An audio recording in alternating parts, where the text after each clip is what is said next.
Or so he thought, with his predictable life. Wake up, coffee, code, lunch, code, dinner, sleep. Repeat. A software engineer by profession, Ethan found solace in the logic and order of the digital world.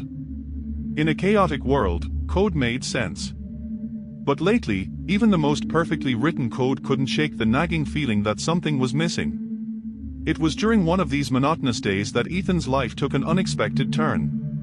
He was working on a personal project, a simple text analyzer that could detect patterns in large bodies of text. It was a project born out of boredom, something to keep his mind sharp.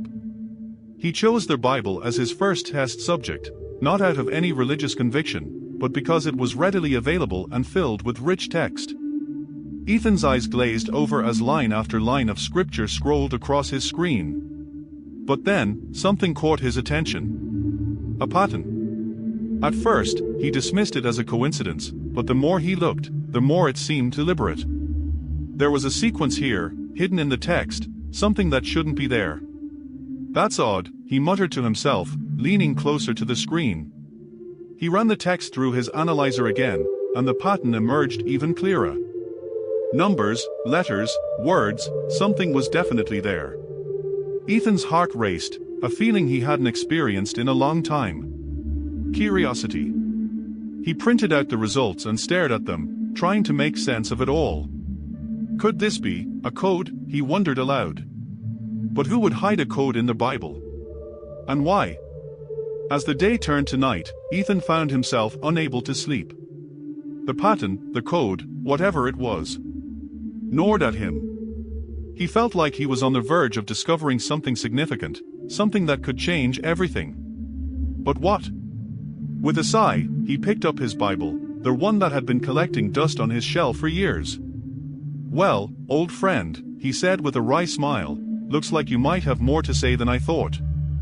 Ethan sat hunched over his desk, his room illuminated only by the soft glow of his computer screen. The ancient book lay open beside him, its pages worn and delicate. As he cross-referenced the Bible with the data on his screen, he felt like a man standing on the edge of a great revelation. For hours, he pored over the text, each passage leading him deeper into the mystery. The pattern was unmistakable. It wasn't just random letters and numbers, it was a code, and it seemed to be speaking directly to him. His heart skipped a beat as he deciphered the first message, "Watch and pray, for you know not what hour your Lord doth come." Matthew 24 verse 42. A shiver ran down his spine. The verse seemed to be more than a warning, it felt personal, as if it was meant specifically for him. Ethan rubbed his temples, trying to calm the storm of thoughts swirling in his mind. This was crazy. How could an ancient text know anything about him? But then again, how could it not? The coincidences were too numerous to ignore. Determined to get to the bottom of this, Ethan decided to reach out to someone who might know more. An old friend from college, a professor of religious studies, might have some answers. But first, he needed to verify one more thing. Ethan's fingers flew over the keyboard as he input the next sequence. The code revealed another message, this one more direct, "Seek, and ye shall find." Matthew 7 verse 7. He chuckled despite himself. "All right, Bible," he said, leaning back in his chair, "you've got my attention." The mystery was growing deeper, and Ethan knew there was no turning back. Whatever this code was, it was leading him somewhere, and he was determined to follow it, no matter where it took him. Ethan awoke the next morning feeling as if he'd hardly slept. The messages from the code echoed in his mind, a constant reminder that something profound had entered his life. The question was, what would he do about it? His routine that morning was anything but routine. The coffee tasted different, the familiar hum of his computer felt foreign, and even the usual walk to his office felt like a journey into the unknown. It was as if the world had subtly shifted, and nothing would ever be quite the same. Ethan tried to focus on his work, but his thoughts kept drifting back to the code. Every time he glanced at his screen, he half expected another message to appear, something new, something urgent. The Bible, once a book of myths and parables in his eyes, now seemed like a living, breathing entity with a mind of its own. He spent the day wrestling with his thoughts. What did the messages mean? Why him? And how could an ancient text predict events in his life? It all felt surreal, like he was living in a story rather than reality. By evening, he couldn't take it anymore.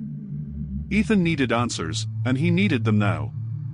He grabbed his phone and dialed the number of his old college friend, Professor Michael Harris, who had a reputation for digging deep into religious texts. "Michael, it's Ethan," he said when the professor answered. "I need your help with something unusual." "Unusual, huh?" Michael replied, his voice tinged with curiosity. "That's not a word I hear from you often. What's going on?" Ethan hesitated, unsure of how to explain the situation without sounding crazy.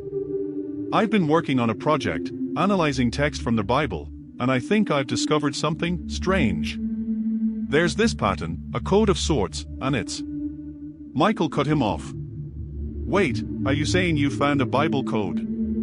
That's a pretty loaded term, Ethan. Are you sure about this?" "I don't know," Ethan admitted. "That's why I'm calling you. It's not just a pattern, it feels like it's communicating with me, predicting things." The professor was silent for a moment before he spoke again, his tone more serious.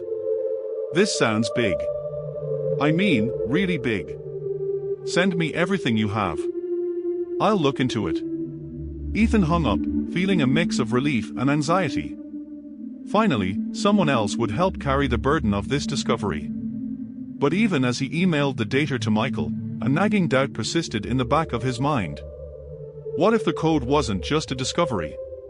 What if it was a calling? The night was eerily quiet as Ethan sat alone in his apartment, waiting for Michael's response. The Bible lay open on his desk, the words, "Seek, and ye shall find," staring back at him.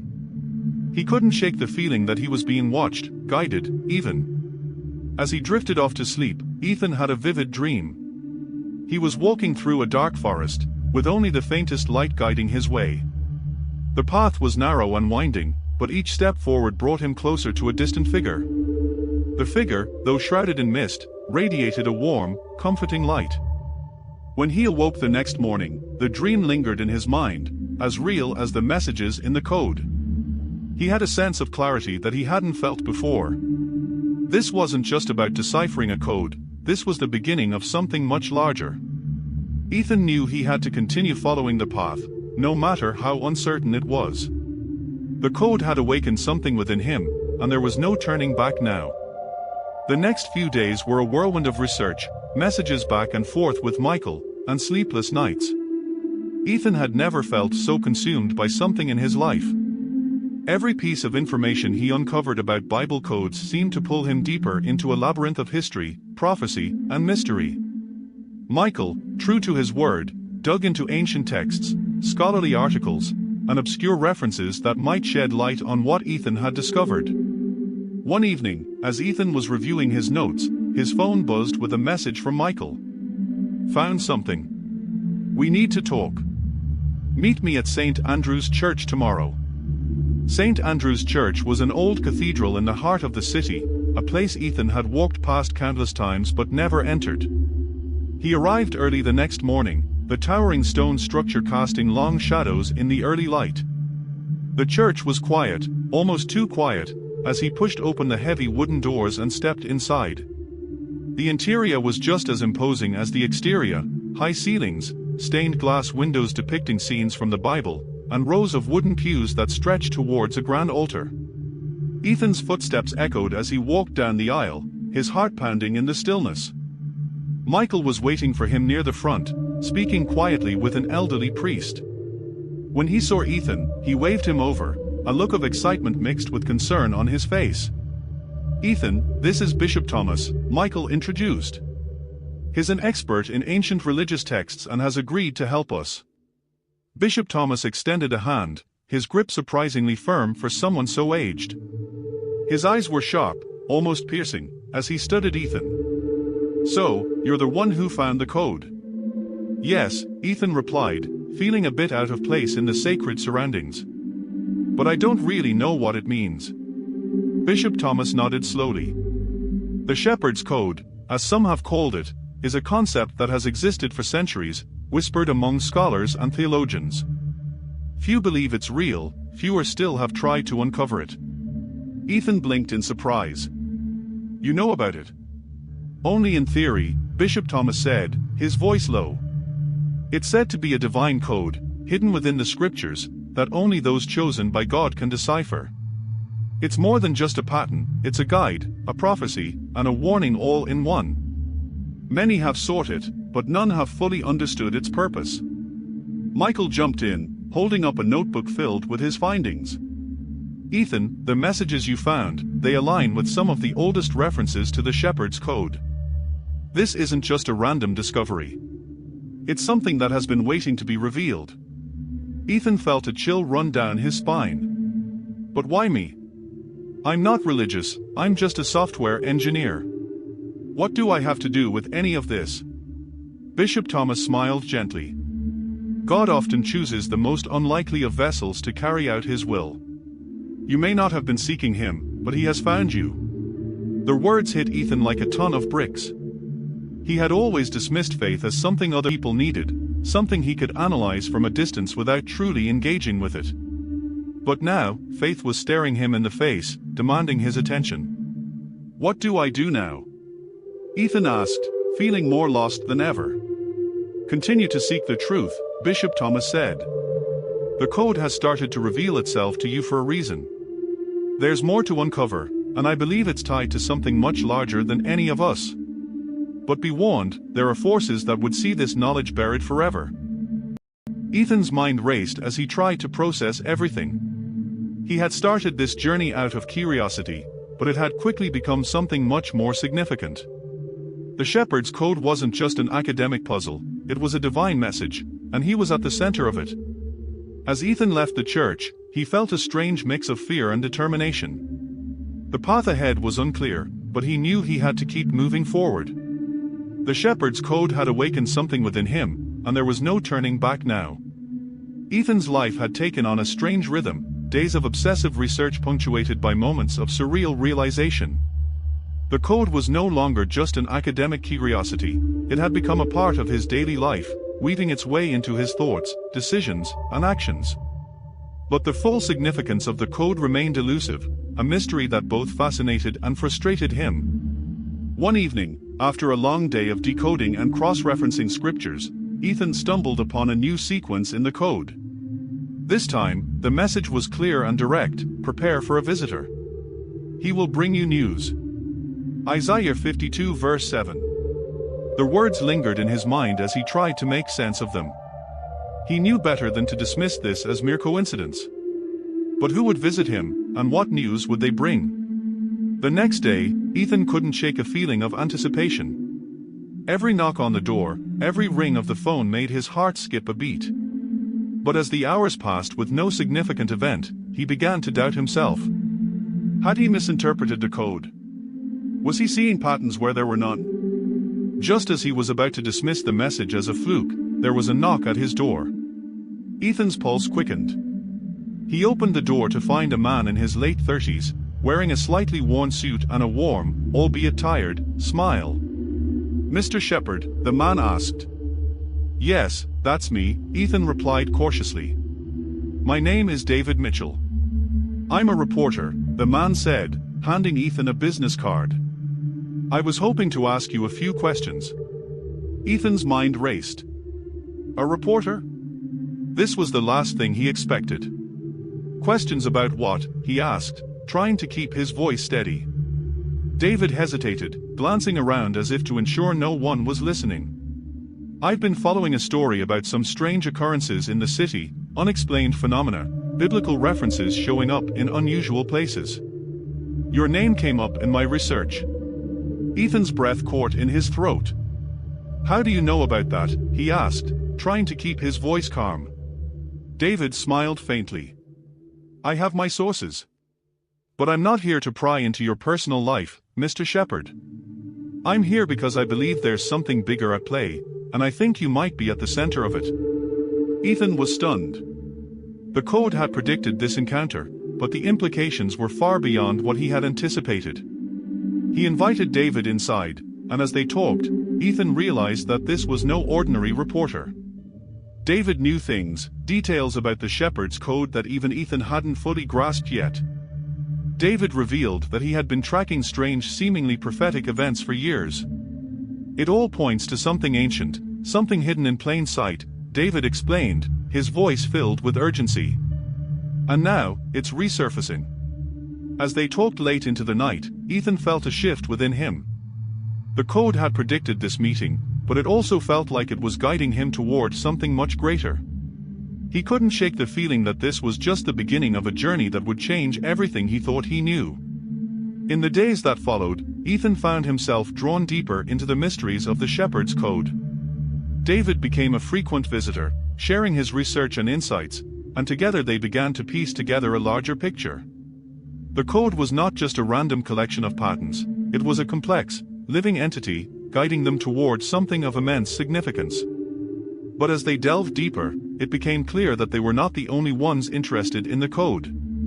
Strange things began to happen. Ethan's computer was hacked, mysterious figures were seen watching his house, and David reported being followed. One evening, as Ethan was returning home from a late-night meeting with David, he noticed a car parked across the street.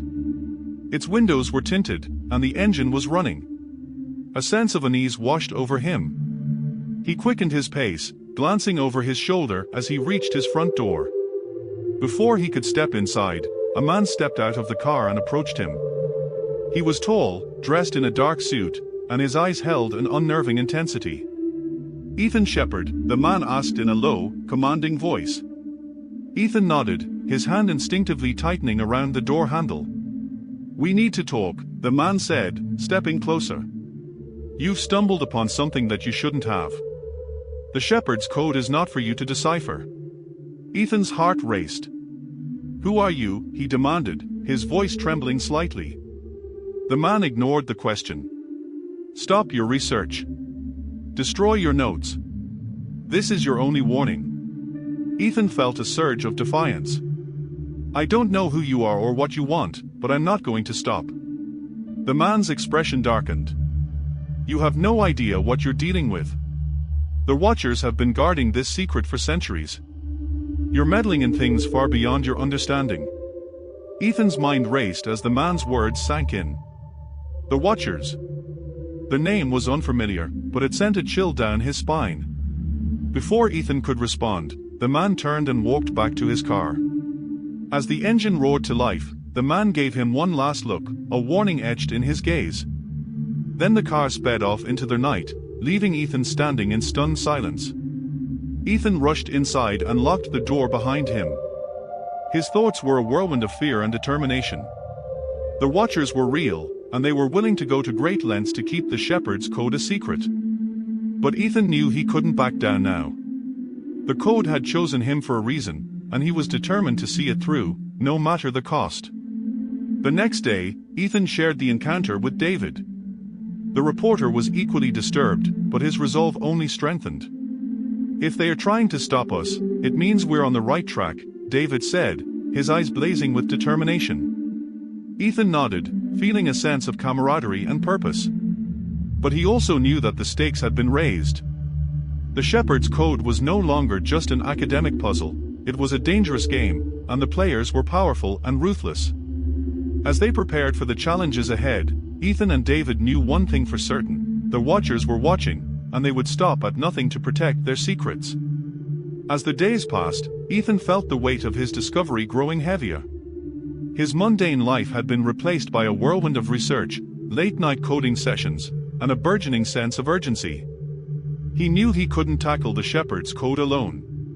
So, he reached out to a diverse set of individuals who might be able to assist him in his quest. The first to join Ethan was Lucy, a hacker with a sharp mind and an even sharper tongue. She had been a classmate of Ethan's during his university days, and despite their differences, he knew she had the skills necessary to decode any digital barriers. When Ethan explained the situation, Lucy's curiosity got the better of her, and she agreed to help, albeit with a skeptical smirk. Lucy's apartment was a cluttered mess of computer parts and old pizza boxes, but Ethan could see the glint of excitement in her eyes as she examined the code. "So, let me get this straight," she said, her fingers dancing over the keyboard. You found a hidden code in the Bible that's apparently predicting your future. Something like that, Ethan replied, watching as Lucy sifted through lines of data. I think it's more than that. It's leading us to something, or someone. Their next ally was Dr. Rachel Adams, a historian with a deep knowledge of ancient texts and religious artifacts. Ethan contacted her after finding her name in some old manuscripts about Bible codes. Rachel was intrigued by Ethan's findings and agreed to meet him at her modest office filled with dusty tomes and ancient relics. Rachel's interest was piqued by the Shepherd's Code. This is fascinating, she said, examining Ethan's printouts. There are references in ancient texts to codes and hidden messages, but nothing like this. It's almost as if the code was meant to be discovered at this particular time. As Ethan and his new allies began their work, the Watchers, the shadowy group opposed to their discovery, made their presence known. One evening, as Ethan was reviewing the latest decoded messages with Lucy and Rachel, a masked figure slipped through the shadows and attempted to steal their research. The confrontation was brief but intense. Ethan and his team managed to fend off the intruder, but the encounter left them shaken. They are onto us, Rachel said, her face pale. We need to be more cautious. With new allies at his side and enemies closing in, Ethan knew the journey ahead would be perilous. But he felt a renewed sense of purpose. The Shepherd's Code was not just a puzzle, it was a calling. The code's influence began to manifest in Ethan's life in ways he couldn't have imagined. Strange visions and dreams started to plague his nights, each one filled with cryptic imagery and symbolic messages. One night, Ethan dreamt of a vast field bathed in light, with a figure in white walking towards him. As the figure approached, it seemed to speak, though no words were spoken aloud. Ethan awoke with a start, the image of the field burned into his mind. He shared his dreams with Lucy and Rachel, both of whom were intrigued but also concerned. These dreams might be guidance, Rachel said thoughtfully. But they could also be a sign of something more troubling. We need to understand their meaning. Ethan began to research biblical visions and dreams, seeking clues in Scripture. He found comfort and direction in passages like Joel 2 verse 28, "And it shall come to pass afterward, that I will pour out my Spirit on all flesh. Your sons and your daughters shall prophesy, your old men shall dream dreams, and your young men shall see visions." As their visions continued, Ethan started to notice patterns aligning with his waking life. Biblical quotations seemed to come to life in the world around him. When he encountered obstacles or moments of doubt, he would find himself encountering references to verses that provided comfort and clarity. One day, while walking through a park, Ethan came across a weathered plaque with Psalm 23 verse 1 inscribed, "The Lord is my shepherd, I shall not want." The sight of it brought him a profound sense of peace. It was as if the scripture was reminding him of his purpose and encouraging him to stay the course. The spiritual realm was becoming an integral part of Ethan's journey, guiding him through his quest and testing his faith. It was clear that the Shepherd's Code was not just a mathematical or historical enigma, it was a spiritual odyssey. The team, now equipped with new insights and allies, was ready to take the next step. Ethan, Lucy, and Rachel deciphered another part of the code that pointed to a hidden location, rumored to hold ancient artifacts connected to the Shepherd's Code. Their journey led them to an abandoned monastery nestled in a remote forest. The site was eerily quiet, the air thick with an almost tangible sense of history. As they explored the crumbling ruins, they stumbled upon a chamber filled with relics, old manuscripts, intricate symbols, and ancient scrolls. While they were examining the artifacts, the Watchers made their move. A group of masked men, armed and determined, surrounded the monastery. The battle that ensued was fierce. Ethan and his team fought bravely, but the fight was both physical and spiritual. Each clash with the Watchers felt like a direct confrontation with the darkness that opposed the truth they were seeking. During the fight, Ethan's mind was flooded with verses from the Bible, offering both strength and strategy.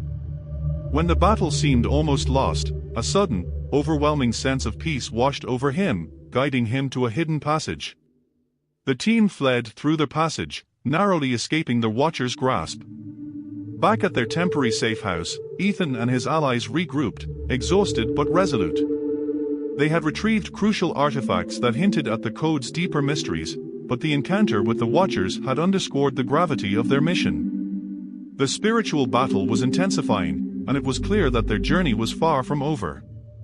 With renewed determination, Ethan and his team prepared for the next phase of their quest, knowing that each step forward would bring them closer to the ultimate truth hidden within the Shepherd's Code. The ancient monastery artifacts were a treasure trove of information, and Ethan, Lucy, and Rachel spent days poring over them. Among the manuscripts, they found a detailed history of the Shepherd's Code, which revealed a shocking truth. Ethan was a descendant of a long line of guardians tasked with protecting and deciphering the code through the ages. One evening, while studying an old family tree, Ethan stumbled upon a revelation. His great-great-grandfather, Elijah Shepherd, was mentioned as a key figure in the history of the code. The realization struck Ethan hard. He had unknowingly inherited a sacred responsibility, one that had been passed down through generations. Rachel noticed the change in Ethan's demeanor. "What's wrong?" she asked, concern etched in her voice. Ethan showed her the family tree and the notes about Elijah Shepherd. "I had no idea," Ethan said, his voice trembling slightly. "This code, it's not just a puzzle. It's part of my heritage." Lucy, who had been skeptical about the whole affair, looked at Ethan with newfound respect. "So, you're telling me this code has been in your family for centuries? That's intense." Rachel nodded thoughtfully. "It makes sense. The code is a legacy, a guide passed down through the ages. The prophecy we're uncovering is a continuation of that legacy." The newly uncovered information included a impending battle that would determine the fate of humanity. According to the prophecy, a great conflict would arise between the forces of light and darkness, and the Shepherd's Code would play a crucial role in guiding the chosen guardian. As Ethan absorbed this new information, he felt a mixture of awe and trepidation. The weight of his ancestral duty was both empowering and daunting. But the prophecy also offered a glimmer of hope, a promise that through faith and perseverance, they could shape a better future. The revelation of Ethan's lineage gave him a renewed sense of purpose. He wasn't just deciphering the code for personal reasons, he was fulfilling a destiny that had been centuries in the making. Despite the gravity of their mission, moments of levity were essential for maintaining morale. One evening, as the team was gathered around a table filled with research papers and ancient manuscripts, Lucy decided it was time for a break. "All right, enough with the doom and gloom," Lucy announced, her eyes gleaming with mischief. "Let's have some fun." Ethan raised an eyebrow. "Fun? We're in the middle of a crisis." Lucy grinned. "Exactly. We need a break. Besides, I've got a little surprise for you." She pulled out a worn-out book with a cover that looked suspiciously like a guide to ancient recipes. "I thought we could use a bit of culinary inspiration. Who's up for cooking?" Rachel looked at the book skeptically. "What's this?" "It's a cookbook," Lucy explained. "I found it in one of the monastery's hidden compartments. It's supposed to contain recipes from ancient times." Ethan chuckled. "And you think we should cook something from it?" "Why not?" Lucy said with a shrug. "We could use a good meal, and who knows? Maybe there's a secret recipe in here that'll help us crack the code." As they flipped through the cookbook, they found a recipe for manna bread, a nod to the biblical story of the Israelites in the desert. They decided to give it a try, with mixed results. The bread turned out more like a brick than a loaf, but the laughter and camaraderie were well worth the effort. Despite their dire situation, these moments of humor and connection reminded them of their humanity. They were not just fighting for a cause, they were also building lasting friendships and finding joy in the midst of adversity. The following days were filled with intense research and mounting pressure. The team was on the brink of uncovering a critical piece of the code when an unexpected betrayal struck. One of their trusted contacts, an informant who had been providing them with inside information, turned out to be a spy for the Watchers. Their betrayal came to light when Ethan received a cryptic message indicating that their safe house had been compromised. As they scrambled to secure their location, they were confronted by members of the Watchers who had been tipped off about their activities. The confrontation was tense. Ethan and his team managed to fend off the attackers, but the damage was done. Critical documents and artifacts were lost, and trust within the group was shattered. In the aftermath, Ethan felt a deep sense of betrayal and frustration. He gathered the remaining team members and addressed them with a heavy heart. "We've been betrayed by someone we trusted," he said, his voice strained. "But we can't let this setback stop us. We need to regroup and continue our mission." Rachel placed a comforting hand on Ethan's shoulder. "We must remember that even in moments of betrayal, our faith and perseverance will guide us." Lucy, though still shaken, managed a wry smile. "Well, at least the bread didn't betray us. It was just awful." Despite the setback, Ethan found solace in the Bible. He turned to passages that spoke of resilience and trust, such as Proverbs 3 verses 5 to 6, "Trust in the Lord with all your heart and lean not on your own understanding. In all your ways submit to him, and he will make your path straight." The betrayal was a harsh reminder of the stakes involved, but it also reinforced their resolve. With renewed determination, the team set out to recover what they had lost and press forward in their quest to unlock the Shepherd's Code. The days following the betrayal were fraught with tension. Ethan, Lucy, and Rachel had retreated to a more secure location, a hidden library beneath an old church, to regroup and continue their work. Despite their losses, they were determined to push forward. The pieces of the code they had managed to recover were crucial, and Ethan was on the brink of a significant breakthrough. One evening, as the team worked in silence, Ethan's eyes widened as he deciphered a particularly complex sequence of the code. The message that emerged was staggering. It revealed a shocking truth about Ethan's past and his connection to the Shepherd's Code. The message read, "From the line of the shepherds comes the one who will lead through darkness. The blood of the ancients flows in your veins, guiding you to the heart of the prophecy." Ethan's hands trembled as he read the revelation aloud. "This code, it's not just a historical artifact. It's tied to my family's past, to me personally." Rachel looked up from her own research, her expression a mix of curiosity and concern. "What does it mean for us?" Ethan took a deep breath. "It means that my lineage is directly connected to the Shepherd's Code. My ancestors were not just guardians, they were part of the prophecy itself. The revelation also suggests that there's a more dangerous force at play, an enemy we haven't fully understood yet." Lucy, her usual humor replaced by seriousness, nodded. "If this code is tied to your family, then the stakes are even higher. We need to find out who this new enemy is and how to counter them." The code's revelation about a new, more dangerous enemy added urgency to their mission. Ethan's heart raced as he realized that the final part of the prophecy was still unfolding, and they had to be prepared for whatever lay ahead. The team was left with more questions than answers, but one thing was clear: their fight was far from over. The stakes had been raised, and the true nature of their adversaries was becoming clearer.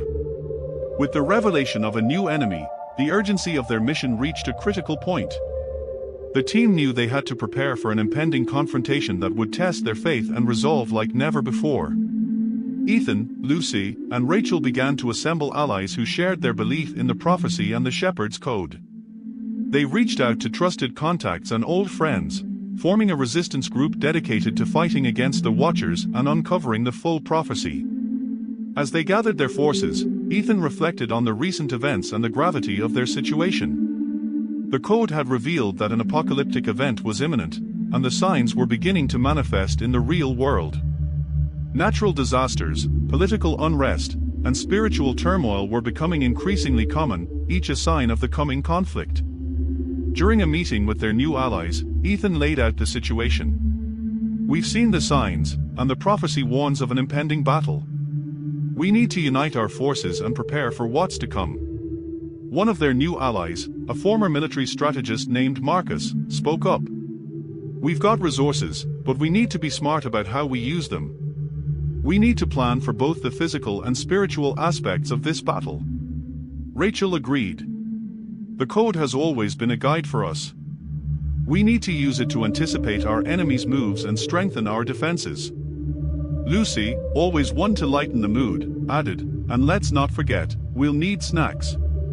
The last thing we want is to face an apocalypse on an empty stomach." The gathering storm was not just a metaphor for the coming battle, it was a reality that was rapidly unfolding. The team knew that their preparations were crucial for the survival of their mission and the world. As the resistance group began to organize, the team found moments of hope and camaraderie amidst the tension. They were united by a common purpose, and their resolve to face the impending conflict strengthened their bond. With their new allies in place and their preparations underway, Ethan and his team were ready to take the next step in their mission. The code had guided them to a significant breakthrough, and they were on the verge of unlocking a crucial part of it. The code's latest message hinted at a global event that would have profound implications. One evening, as they worked late into the night, Ethan deciphered the final sequence of the code that revealed the predicted global event. The message was alarming. On the day when the earth trembles and the sky darkens, the chosen ones must act swiftly. For the prophecy will unfold, and only through the code will salvation be found. Ethan's heart pounded as he shared the revelation with his team. This message predicts a global event, something that will shake the world to its core. We have to be ready for it. Rachel's face grew serious. If the prophecy is coming true, then we need to act fast. The Watchers will likely try to stop us. Lucy, ever practical, nodded. We've got our work cut out for us. Let's focus on deciphering the rest of the code and preparing for the event. As the team worked tirelessly, they realized that the Watchers had escalated their efforts to stop them. The Watchers' tactics became more aggressive, and their attempts to sabotage the team's progress grew more frequent. Despite the mounting pressure, Ethan and his team pressed on, driven by their faith and the knowledge that they were on the brink of a critical revelation. The code had unleashed its final message, and it was up to them to decipher it and prepare for the global event that was fast approaching. The code's prediction added a sense of urgency to their mission. The team knew that the fate of humanity hinged on their ability to act swiftly and decisively in the face of impending disaster. The day had arrived, and with it, the tension and anticipation that had been building for weeks.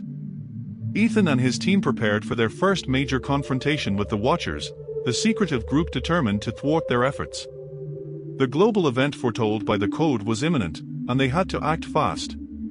Their plan was to intercept a critical piece of information that could provide them with an advantage. According to the code, this information was hidden in a secure facility owned by one of the Watchers' front organizations. The facility was heavily guarded, and breaking in would be risky, but it was a chance they had to take. Under the cover of darkness, Ethan, Lucy, and Marcus approached the facility. Rachel stayed behind, coordinating their efforts from a safe location and monitoring their progress. The night was tense as they breached the facility's outer perimeter, using a combination of stealth and technology. Lucy's expertise with hacking was crucial in bypassing the security systems, while Marcus provided tactical support, guiding them through the facility's layout. As they reached the central control room, their presence was detected. The Watchers' security forces, alerted to their intrusion, began closing in on their location. Ethan and his team had to act quickly. Lucy cracked open the data vault while Marcus and Ethan stood guard. With the vault open, Ethan grabbed the crucial data, a disk containing information about the Watchers' plans and a list of their key members. As they prepared to leave, the facility's alarms blared, and the Watchers' forces converged on them. The battle was fierce and chaotic. Ethan and his team fought bravely, using their wits and the element of surprise to their advantage. They managed to escape with the data, but not without sustaining injuries and facing a close call. Back at their hideout, Ethan and his team reviewed the stolen data. They had gained valuable insight into the Watchers' operations and their upcoming plans. The battle had been hard-fought, but it had provided them with crucial intelligence. Ethan, though exhausted and injured, felt a surge of hope. They had won their first battle, but the war was far from over. The code had led them to this victory, but it was only the beginning of the challenges they would face. In the aftermath of the intense battle, Ethan and his team took a much-needed respite. The hideout became a temporary haven where they could tend to their wounds and regroup. The stolen data had given them a tactical advantage, but the real challenge was still ahead. During this brief period of calm, Ethan reflected on their journey. He found solace in reading the Bible, using scripture to strengthen his faith and provide comfort. Psalms became his refuge, offering him peace amidst the chaos. One evening, as the group gathered to discuss their next steps, they shared a light-hearted moment. Lucy had come across a message in the code that turned out to be a recipe for a traditional stew. The team laughed as Lucy attempted to cook the dish, resulting in a humorous disaster. Despite the levity, the seriousness of their mission remained at the forefront of their minds. Marcus reviewed the data they had recovered, piecing together the information to formulate a plan for their next move. Rachel provided insights into the spiritual significance of the events they were facing, helping the team to stay focused on their ultimate goal. As the team prepared for the next phase of their mission, Ethan felt a renewed sense of purpose. The calm before the storm allowed them to recharge and reassess their strategy. They knew that the impending confrontation would test their faith and resolve like never before. The group's camaraderie and shared commitment to their cause strengthened their bond. They understood that their fight was not just a physical battle but a spiritual one, and their unity was their greatest strength. The calm period was short-lived. As Ethan and his team resumed their efforts, they faced increasing urgency. The code had revealed the full prophecy, and it was clear that the stakes were higher than they had ever imagined. The prophecy predicted an apocalyptic event that would determine the fate of humanity. Ethan and his allies needed to decipher the final parts of the code to understand the exact nature of this event and how to prevent it. The prophecy was filled with cryptic imagery and ominous warnings. As they worked through the text, Ethan and his team began to see the signs manifesting in the real world. Natural disasters, political upheavals, and spiritual unrest were occurring with alarming frequency, each a potential marker of the prophecy's unfolding. One evening, Ethan gathered his team to discuss their findings. The prophecy is clear, an apocalyptic event is coming. We need to decipher the remaining parts of the code to understand how to prevent it. Rachel nodded in agreement. We've seen the signs, and they align with what the prophecy predicted. Our next step is to interpret the final messages and act on them. Lucy, trying to maintain a sense of humor amidst the tension, added, "Let's hope the last part of the code isn't a grocery list." The gravity of the situation weighed heavily on the team. They worked tirelessly, analyzing each fragment of the prophecy and seeking guidance from their spiritual beliefs. The final prophecy painted a picture of impending disaster, but it also offered a glimmer of hope if they could decipher it in time. Ethan's resolve was unwavering. He knew that the fate of humanity depended on their ability to understand and act on the prophecy. The team was united in their mission, ready to face whatever challenges lay ahead. The weight of the prophecy was beginning to take its toll on Ethan. The constant stress of deciphering the code and the mounting global crises were starting to erode his faith. Doubt crept into his mind, and he found himself questioning whether he was truly capable of fulfilling the prophecy and saving humanity. One evening, as the team gathered in their makeshift headquarters, Ethan's mood was unusually somber. The data they had been working on seemed increasingly complex and elusive. He stared at the screen, feeling overwhelmed by the enormity of their task. Bishop Thomas, who had been a guiding light throughout their journey, noticed Ethan's distress. He approached Ethan with a compassionate look. "Ethan, I can see the burden you're carrying. It's understandable to feel overwhelmed, but remember, faith is the key to overcoming these doubts." Ethan sighed, feeling the weight of the old scholar's words. "I don't know if I can do this. The prophecy is so grand, and the challenges we face are beyond anything I ever imagined. What if I'm not up to the task?" Bishop Thomas placed a comforting hand on Ethan's shoulder. "It's natural to feel this way. Even the greatest figures of faith faced moments of doubt. But remember, you are not alone. God is with you, guiding you through these trials. Turn to the scriptures for strength." Ethan took Bishop Thomas's words to heart. That night, he spent time reflecting on Bible passages that had previously given him comfort. He read Psalm 23 verses 1 to 4, "The Lord is my shepherd, I shall not want. He makes me lie down in green pastures, he leads me beside still waters. He restores my soul, he leads me in paths of righteousness for his name's sake." As he read, Ethan felt a renewed sense of clarity and determination. He knew that the journey ahead would be difficult, but he also understood that faith and perseverance would see him through. The support of his allies and the strength of the scriptures provided him with the courage he needed to continue. With his faith renewed, Ethan was ready to tackle the final piece of the code. The team gathered to focus on the last part of the prophecy, which required a significant sacrifice to unlock. The urgency was palpable as they worked to interpret the code and determine what sacrifice was necessary. The team spent long hours analyzing the data, trying to understand the intricate details of the final puzzle. The prophecy hinted at a location where the last piece of the code could be found, but it also suggested that obtaining it would come at a great cost. As they deciphered the final clues, Ethan and his allies realized that the sacrifice required was not just a physical one but a deeply personal one. Each member of the team had to confront their own fears and doubts, and they had to make difficult choices about what they were willing to give up.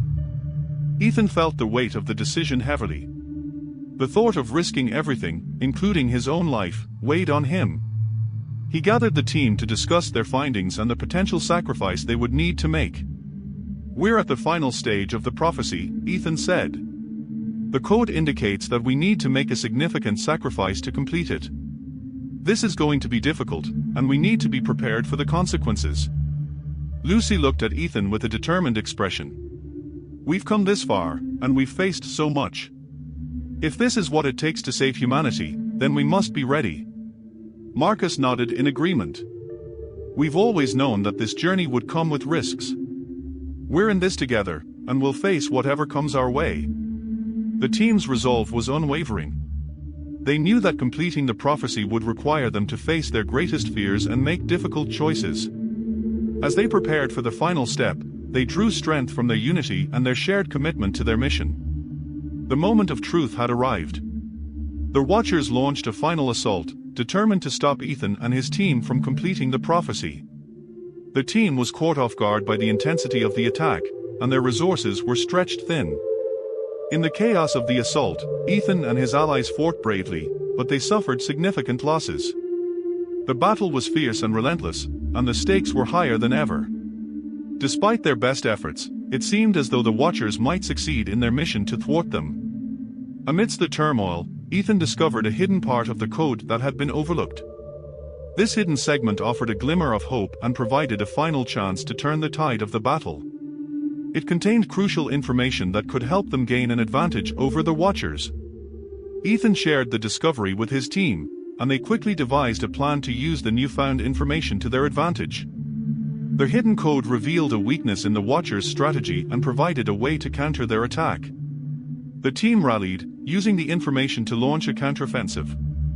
The battle shifted in their favor as they exploited the weakness in the Watchers' defenses. Despite the heavy losses they had suffered, the team's determination and the newfound advantage gave them hope. As the battle raged on, Ethan felt a renewed sense of purpose. They were on the brink of a turning point, and their efforts were beginning to pay off. The hidden part of the code had given them a chance to change the outcome of the conflict. The confrontation with the Watchers continued, but Ethan and his allies were now equipped with the knowledge and resolve to see it through to the end. The turning point in the battle was a testament to their perseverance and faith, and it set the stage for the final stages of their journey. Ethan and his team, now invigorated by their recent victory, set out to follow the path laid out by the Shepherd's Code. The code had led them to an ancient, sacred site rumored to hold the final pieces of the prophecy and vital truths for their mission. The journey to this site was treacherous, involving rugged terrain and numerous obstacles, but their determination drove them forward. The site, a secluded location hidden deep within a forest, was breathtakingly serene. Massive ancient trees formed a natural cathedral, and the air was thick with the scent of pine and earth. Ethan and his team entered the sacred grove, feeling a sense of awe and reverence. The atmosphere seemed to pulse with a divine presence, as if the very ground they walked upon was imbued with spiritual significance. As they ventured further into the grove, the code's messages began to merge with reality. Biblical verses seemed to materialize in the environment around them. Ethan observed inscriptions on the rocks and trees that mirrored the code's messages. One such inscription read, "For where your treasure is, there will your heart be also," Matthew 6 verse 21. This verse resonated deeply with the team, reinforcing their commitment to their mission and to each other. The group eventually reached the center of the grove, where they discovered an ancient stone altar covered in intricate carvings. The carvings depicted scenes from biblical history and were filled with symbols that Ethan recognized from his previous research. At the altar, they found an old scroll sealed with a wax emblem of a shepherd's staff. Ethan carefully unrolled the scroll, revealing a new set of instructions and a final prophecy. The message spoke of a climactic event and the ultimate test of their faith. It also emphasized the importance of unity and sacrifice in the coming battle. The scroll guided them towards a specific location where the final confrontation with the Watchers would occur. With this newfound guidance, the team felt a renewed sense of purpose. They understood that their journey was nearing its culmination, and they prepared to face the challenges that lay ahead with a fortified spirit and unwavering faith. The final confrontation with the Watchers loomed on the horizon. Ethan and his team, armed with the insights from the sacred site, approached the battleground with a mixture of anticipation and trepidation. The location specified by the scroll was a vast, abandoned warehouse on the outskirts of the city, now a stronghold for the Watchers. As they entered the warehouse, the scene was one of stark contrast to the serene grove they had left behind. The atmosphere was tense, filled with the hum of hidden machinery and the whispers of the Watchers' operatives. The team moved stealthily, guided by the verses that had come to life during their journey. The confrontation with the leader of the Watchers was inevitable. The leader, a shadowy figure known for his manipulative tactics and dark intentions, awaited them in the warehouse's central chamber. The air crackled with tension as Ethan and his team faced off against their adversaries. Throughout the confrontation, Bible verses seemed to guide Ethan's actions. When the Watchers tried to undermine their efforts with fear and doubt, Ethan, "If God is for us, who can be against us?" This verse bolstered the team's resolve, providing them with the courage to stand firm against their enemies. The battle was fierce and intense. The Watchers wielded their influence and resources with determination, but Ethan and his team fought back with equal fervor. As the confrontation reached its peak, Ethan used his understanding of the code to outmaneuver the Watchers, exploiting their weaknesses and turning the tide of the battle. In the midst of the chaos, Ethan faced the leader of the Watchers in a tense showdown. The leader attempted to sway Ethan with promises of power and safety, but Ethan remained steadfast, guided by his faith and the wisdom of the scriptures. The leader's manipulative tactics were ultimately defeated by Ethan's unwavering conviction. As the confrontation drew to a close, Ethan and his team emerged victorious. The Watchers were defeated, and their plans were thwarted. The battle had tested their faith and resolve, but their perseverance and reliance on Scripture had carried them through. With the Watchers defeated, Ethan and his team faced a critical moment of sacrifice. The final part of the prophecy had been fulfilled, but at a great cost. The team had lost several members in the battle, and their sacrifices had been instrumental in achieving victory. As they gathered to mourn their fallen comrades, Ethan reflected on the significance of their sacrifice. He recalled John 15 verse 13, "Greater love has no one than this, to lay down one's life for one's friends." The verse echoed in his mind, underscoring the depth of their commitment and the profound impact of their actions. The survivors honored their fallen friends with a solemn ceremony, acknowledging their bravery and selflessness. Ethan spoke words of gratitude and remembrance, expressing the team's heartfelt appreciation for the sacrifices made. The ceremony was a powerful reminder of the cost of their mission and the importance of unity and loyalty. In the aftermath of the battle, Ethan and the remaining team members began the process of rebuilding and healing. The Shepherd's Code had revealed a path to a better future, but the journey had come at a significant personal cost. Ethan's leadership and faith were crucial in guiding the team through this challenging period. As the team regrouped and began to rebuild, Ethan took solace in the knowledge that their sacrifices had not been in vain. The final message of the Shepherd's Code was one of hope and redemption, promising a brighter future for humanity. Ethan and his allies were determined to honor the memory of their fallen comrades by continuing their mission and ensuring that the lessons of the code would endure. The sacrifices made had paved the way for a new beginning, and Ethan resolved to carry forward the legacy of the Shepherd's Code with the same courage and dedication that had defined their journey. The dust settled on the battlefield as Ethan and his surviving allies emerged from the warehouse, the weight of their victory mingling with the grief of their losses. The city outside was eerily quiet, a stark contrast to the chaos they had just endured. They had managed to secure a temporary victory over the Watchers, but the true extent of their win was still unfolding. The Shepherd's Code had been fully deciphered, revealing a path to a future where hope and faith would guide humanity towards healing.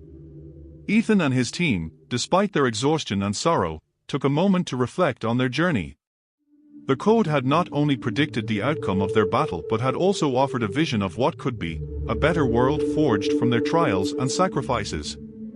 The survivors began the process of restoring order and rebuilding. The Shepherd's Code's final message spoke of unity and redemption, themes that reasoned deeply as they worked together to heal the wounds left by the Watcher's reign. The community rallied around the team, inspired by their bravery and the promise of a new beginning.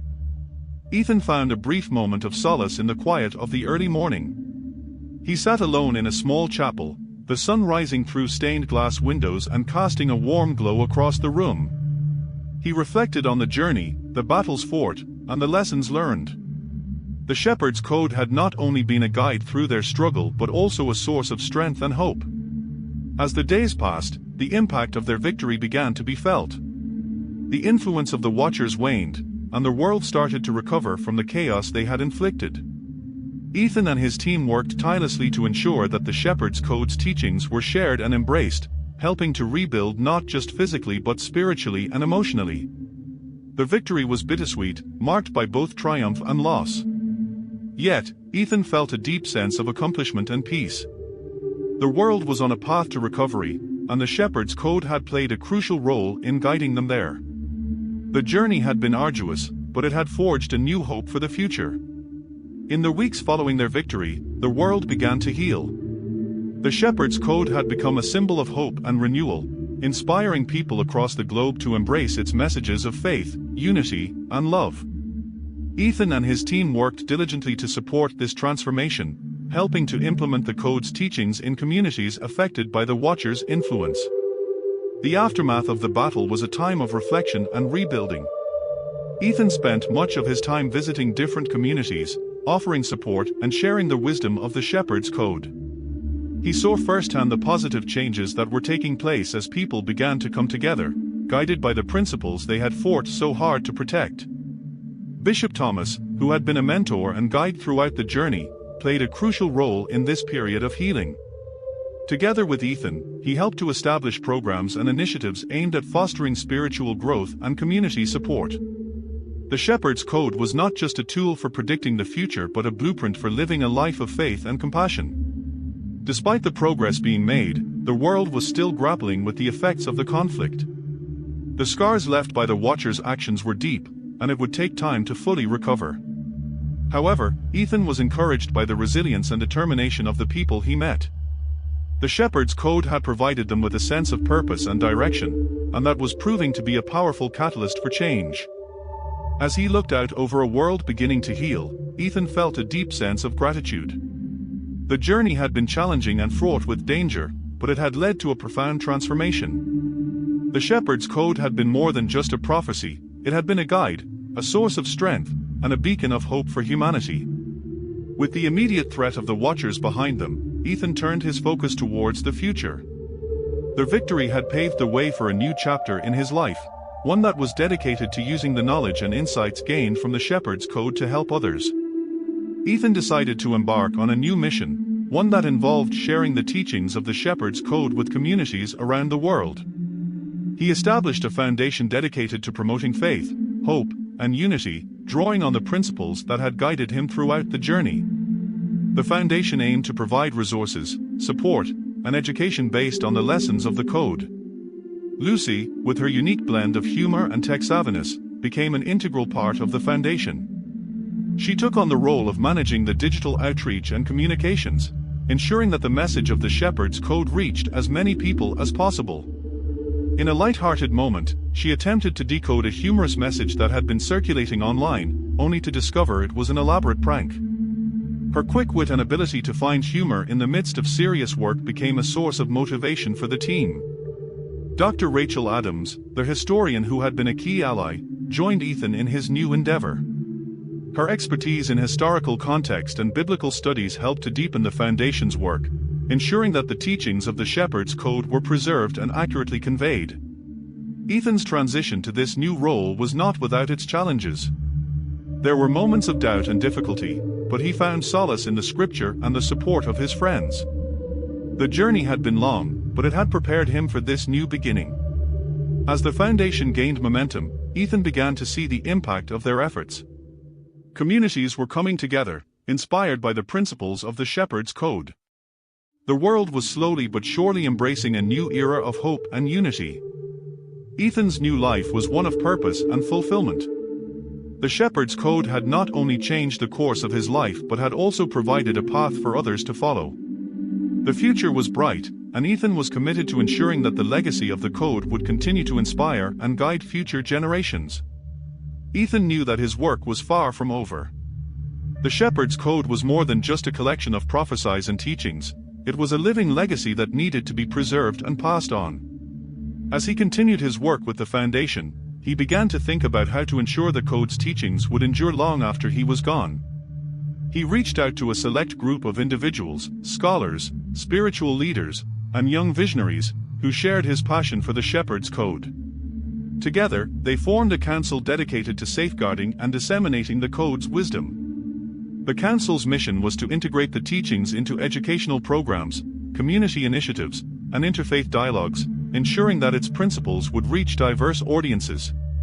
The passing on of knowledge was not merely about teaching but about inspiring.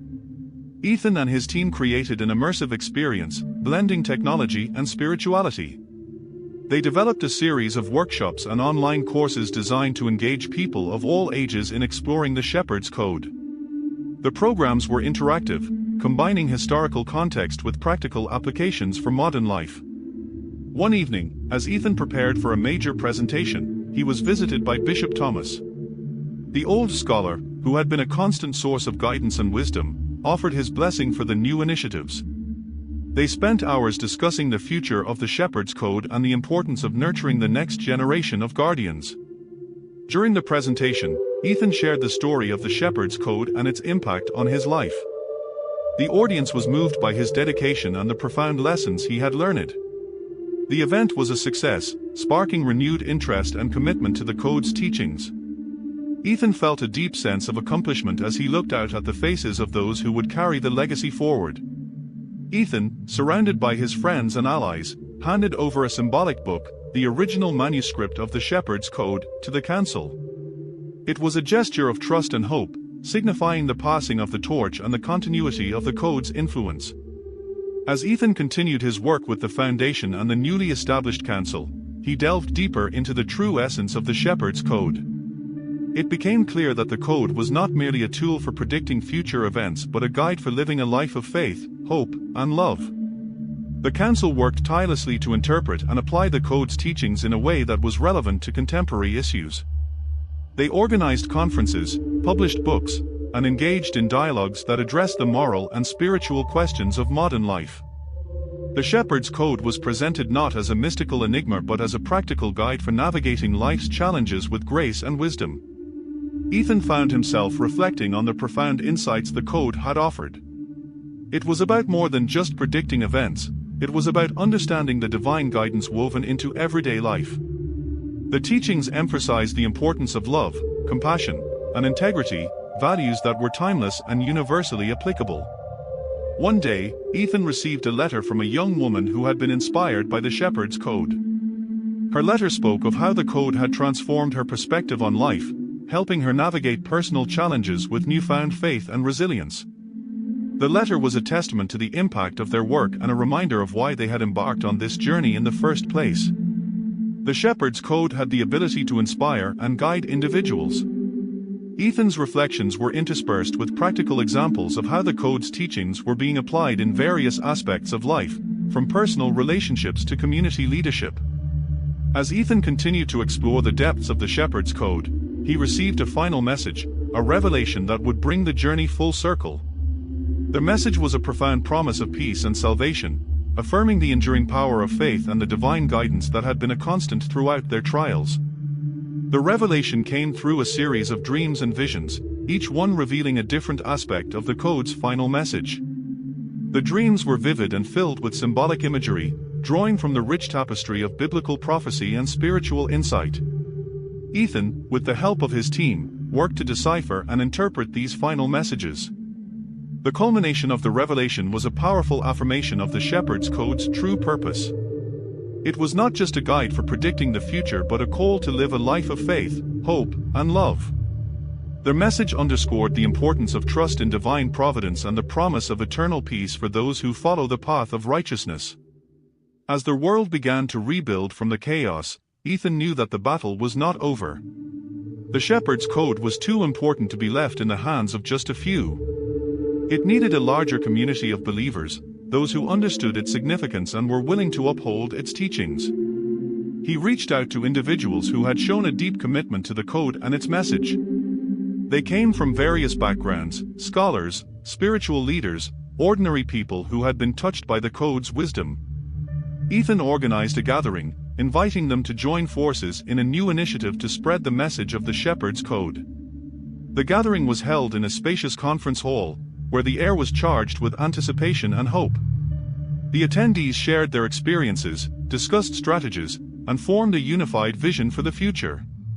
They spoke of creating outreach programs, establishing study groups, and building a network of like-minded individuals committed to the code's teachings. During one of the sessions, a humorous debate erupted over what to call their new organization. Suggestions ranged from the grandiose to the absurd. After much laughter and discussion, they settled on a name that was both simple and meaningful: the Shepherd's Fellowship. It was a name that reflected their unity and shared purpose without being overly complicated. Ethan and his new allies were ready to embark on this next phase of their journey, knowing that their work was far from over. The gathering of the faithful marked the beginning of a new era for the Shepherd's Code, one where its message would reach even more people and continue to inspire. In the midst of the preparations for the Shepherd's Fellowship, Ethan received an unexpected visit from an old friend, Michael, whom he hadn't seen in years. Michael had been a close companion during Ethan's college days and had always shown an interest in religious studies. Michael had come across some crucial information about the Watchers, the secretive group that had tried to thwart their efforts. He revealed that he had been working undercover to gather intelligence about their activities and had uncovered a hidden agenda that could pose a new threat to their mission. The reunion was both heartwarming and tense. Michael shared his findings, which included details about a new faction within the Watchers that was planning to undermine the progress they had made. This new threat was more insidious and far-reaching than anything they had encountered before. At Michael's return, he revealed that his motivations were deeply personal. His family had suffered because of the Watchers' machinations, and he was driven by a desire for justice and redemption. Ethan and Michael's conversation was filled with a mix of nostalgia, urgency, and a renewed sense of camaraderie. Bishop Thomas, who had been a guiding light throughout their journey, offered his counsel and support. He reassured Michael and the group that their faith and determination would see them through. As they prepared to address this new threat, they were united by a common cause and strengthened by their shared experiences. As the new threat from the Watchers began to take shape, the world started to experience a series of chaotic events that seemed to align with the Code's final prophecy. Natural disasters, political unrest, and spiritual turmoil erupted across the globe, creating a sense of impending doom. Ethan and his team worked tirelessly to make sense of these developments. They analyzed the data, correlated the events with the Code's predictions, and tried to anticipate the next move of the Watchers. The urgency of their mission increased as they realized the extent of the chaos and the impact it was having on people's lives. Internal conflicts began to surface within the Shepherd's Fellowship. Members struggled with fear and doubt, questioning whether they could make a difference in the face of such overwhelming adversity. The pressure was immense, and some began to question their faith and commitment. In a poignant moment, Ethan gathered the group to address their concerns. He spoke from his heart, quoting scripture to remind them of the strength they could draw from their faith. He emphasized that the Code's message was one of hope and resilience, and that they had the power to overcome the challenges they faced. Despite the chaos and uncertainty, Ethan and his team remained focused on their mission. They knew that their work was more important than ever and that their faith would guide them through the darkness. As they prepared for the next phase of their journey, they took comfort in the knowledge that they were not alone. The Shepherd's Fellowship was a beacon of hope in a world that was struggling to find its way, and their commitment to the Code's teachings was unwavering. Amidst the escalating chaos, Ethan discovered an ancient manuscript hidden within the archives of a forgotten library. The manuscript, a dusty, leather-bound volume, had been overlooked for centuries. It was rumored to contain a chapter of the Bible that had been lost to history, and its significance to the Shepherd's Code was immediately apparent. The manuscript was written in an archaic language that Ethan and his team could barely comprehend. Dr. Rachel Adams, a historian with expertise in ancient languages, was called in to help translate it. The process was slow and painstaking, with each translated verse revealing a deeper layer of the code's message. During the translation, Lucy decided to have some fun by using an online translator to decode a few phrases. The results were hilariously inaccurate, leading to a series of amusing misinterpretations. Despite the humor, the team knew the true translation was crucial for their mission. Dr. Adams and Ethan worked late into the night, translating the text line by line. The lost scripture contained critical information that could complete the code and provide clarity on the impending events. As they deciphered the final verses, Ethan felt a renewed sense of purpose. The lost scripture was a key piece of the puzzle, and it was now within their grasp. The team felt a mix of excitement and apprehension. The translation was not yet complete, but the manuscript had provided them with valuable insights. They knew that this discovery could be the turning point they needed to overcome the challenges ahead.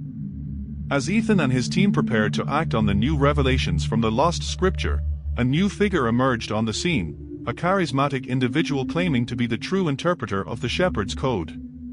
This false prophet began to gain a following by distorting the code's message to suit his own agenda.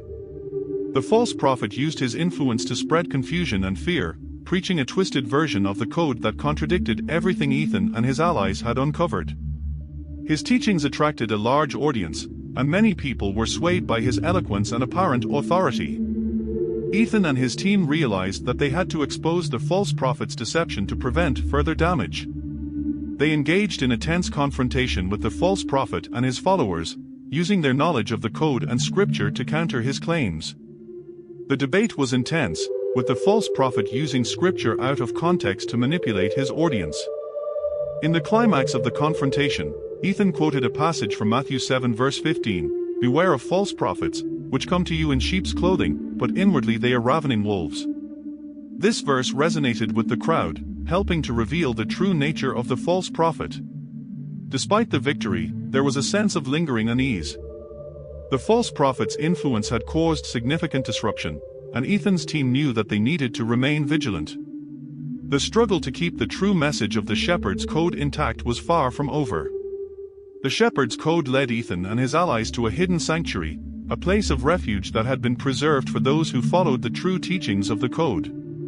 The sanctuary was an ancient, secluded site, surrounded by natural beauty and protected from prying eyes. Inside the sanctuary, they discovered a collection of ancient artifacts and manuscripts that had been preserved through the centuries. These artifacts provided valuable insights into the history and purpose of the Shepherd's Code. They included relics, scrolls, and inscriptions that shed light on the code's origins and its significance. As Ethan explored the sanctuary, he felt a profound sense of peace and connection to the past. The sacred space seemed to resonate with the wisdom of the ages, and the artifacts confirmed that their mission was part of a long tradition of guardianship. The team took time to reflect and pray in the sanctuary, finding solace in Psalm 91 verse 1, "He who dwells in the secret place of the Most High shall abide under the shadow of the Almighty." The verse echoed the sanctuary's role as a place of safety and spiritual strength. The sanctuary had provided them with both physical and spiritual resources, and they were now better equipped to face the challenges ahead. The discovery was a significant step in their journey, reinforcing their commitment to protecting and sharing the true message of the Shepherd's Code. Ethan stared out the window of the ancient sanctuary, his mind swirling with the events of the past few days. The weight of the Shepherd's Code pressed heavily on him, more than ever. He had come so far, deciphering cryptic messages and narrowly escaping the Watchers. But now, standing on the precipice of a final revelation, he was offered something he hadn't anticipated, a way out. The temptation came in the form of a man, suave and confident, with eyes that seemed to see right through Ethan's soul. He introduced himself as Gabriel, a name that made Ethan instinctively wary. Gabriel claimed to be a messenger, sent to offer Ethan everything he had ever desired: wealth, power, peace for those he loved, if only he would abandon the shepherd's code. "You've done enough, Ethan," Gabriel said, his voice smooth and convincing. "No one would blame you for wanting to live your life in peace. This battle is not yours to fight. Leave it to those who were meant to carry this burden." Ethan felt his resolve waver. Gabriel's words resonated with his deepest fears and desires. The thought of leaving the endless danger behind, of living a quiet, peaceful life, was almost too tempting to resist. But then, the words of Matthew 4 verse 10 echoed in his mind: "Away from me, Satan. For it is written, worship the Lord your God, and serve him only." Ethan clenched his fists, taking a deep breath. He knew what this was: a test. The shepherd's code had prepared him for this moment, and he couldn't afford to falter now. "You almost had me," Ethan admitted, his voice steadying. "But I know who I serve." Gabriel's charming smile faded, replaced by a cold, calculating gaze. "Very well, Ethan. But remember, the offer still stands. When you're tired of fighting, you know where to find me." As Gabriel disappeared into the shadows, Ethan felt a renewed sense of purpose. The temptation had been strong, but his faith was stronger. He turned back to the sanctuary, where his allies awaited, and prepared himself for the final leg of their journey. The atmosphere inside the sanctuary was tense as Ethan and his group gathered around the ancient scroll they had discovered. The scroll, hidden within the sanctuary's deepest chamber, was the final piece of the shepherd's code, a prophecy that would determine the fate of humanity. Lucy, her usual sarcasm replaced by a rare seriousness, unrolled the scroll with trembling hands. The script was written in an ancient language, one that only Dr. Rachel Adams could decipher. As Rachel began translating, her voice barely above a whisper, the group leaned in, their breath held in anticipation. "The prophecy speaks of a final event," Rachel said, her eyes scanning the text. "A convergence of spiritual and physical realms, where the true shepherd will reveal himself and lead the faithful to victory. But it also warns of great suffering, a tribulation that will test the faith of all who follow the shepherd's path." Ethan felt a chill run down his spine. This was it, the moment they had been preparing for.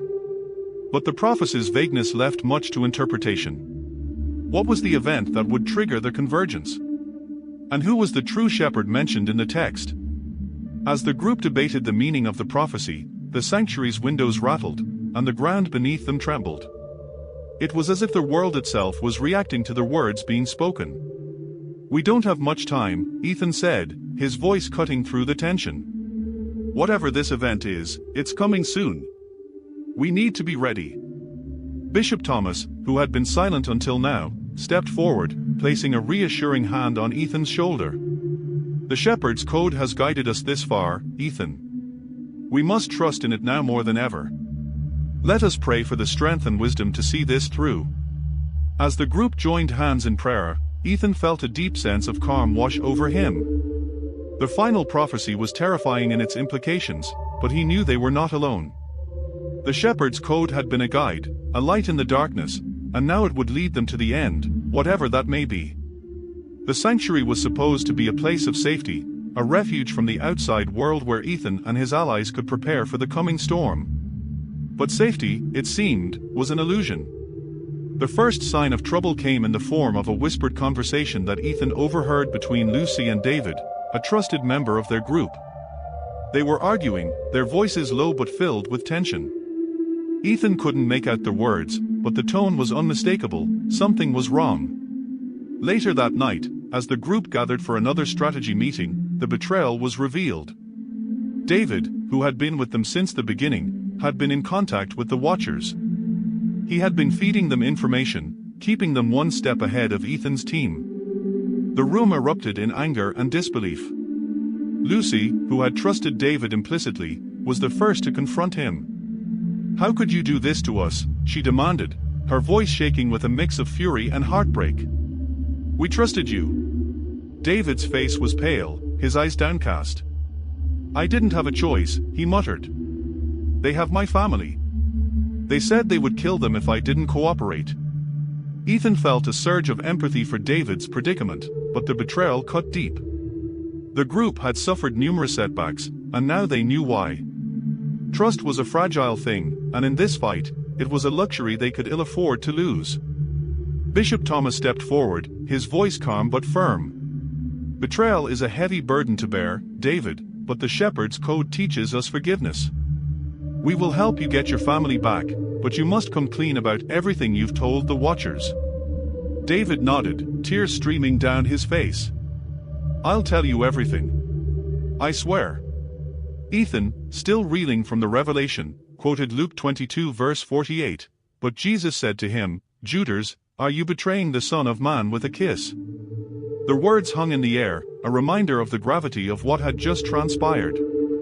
The group knew that they couldn't afford any more mistakes. The final prophecy was unfolding, and time was running out. As they regrouped, Ethan vowed to keep his team together, despite the betrayal that threatened to tear them apart. The sanctuary was no longer a place of peace, it had become a war room. Every corner buzzed with the tense energy of preparation. Maps were spread across tables, ancient texts lay open, and voices overlapped as Ethan's group planned their next move. They knew the final confrontation was near, and every moment was precious. Ethan, standing at the center of it all, felt the weight of leadership heavier than ever. He had led them this far, but now, with the prophecy looming over them and the betrayal still fresh in their minds, doubt began to creep in. Could they really stop what was coming? Was he strong enough to guide them through this storm? Bishop Thomas approached Ethan, sensing his inner turmoil. You've carried this burden well, my son, he said softly. But remember, you are not alone. The Shepherd's Code brought us together for a reason. Ethan nodded, drawing strength from the priest's words. We're running out of time, he said. We need to decipher the last clues and find the location of the final confrontation. Rachel, who had been poring over the ancient texts, suddenly spoke up. I think I've found something, she said, pointing to a passage in one of the scrolls. The prophecy mentions a mountain of light, where the realms will converge. It's a place of great spiritual significance. A mountain of light, Ethan repeated, thinking hard. The description was vague, but it stirred something in his memory. There's a place like that, he said slowly. Mount Sinai. The group fell silent, the significance of the name sinking in. Mount Sinai, the place where Moses had received the 10 Commandments, was steeped in biblical history. It was a fitting location for the final battle. It makes sense, Bishop Thomas said. Sinai is a place where the divine and mortal have met before. If there's any place where the final prophecy could unfold, it's there. With the location identified, the group's urgency increased. They knew that the Watchers would be on their trail, and they had little time to reach Sinai before the convergence. As they gathered their supplies and prepared to leave, Ethan couldn't shake the feeling that they were walking into a trap. But there was no turning back now. The storm was gathering, and they had no choice but to face it head-on. The journey to Mount Sinai was fraught with danger. Ethan and his group moved cautiously, aware that every step brought them closer to their destiny, and closer to the Watchers.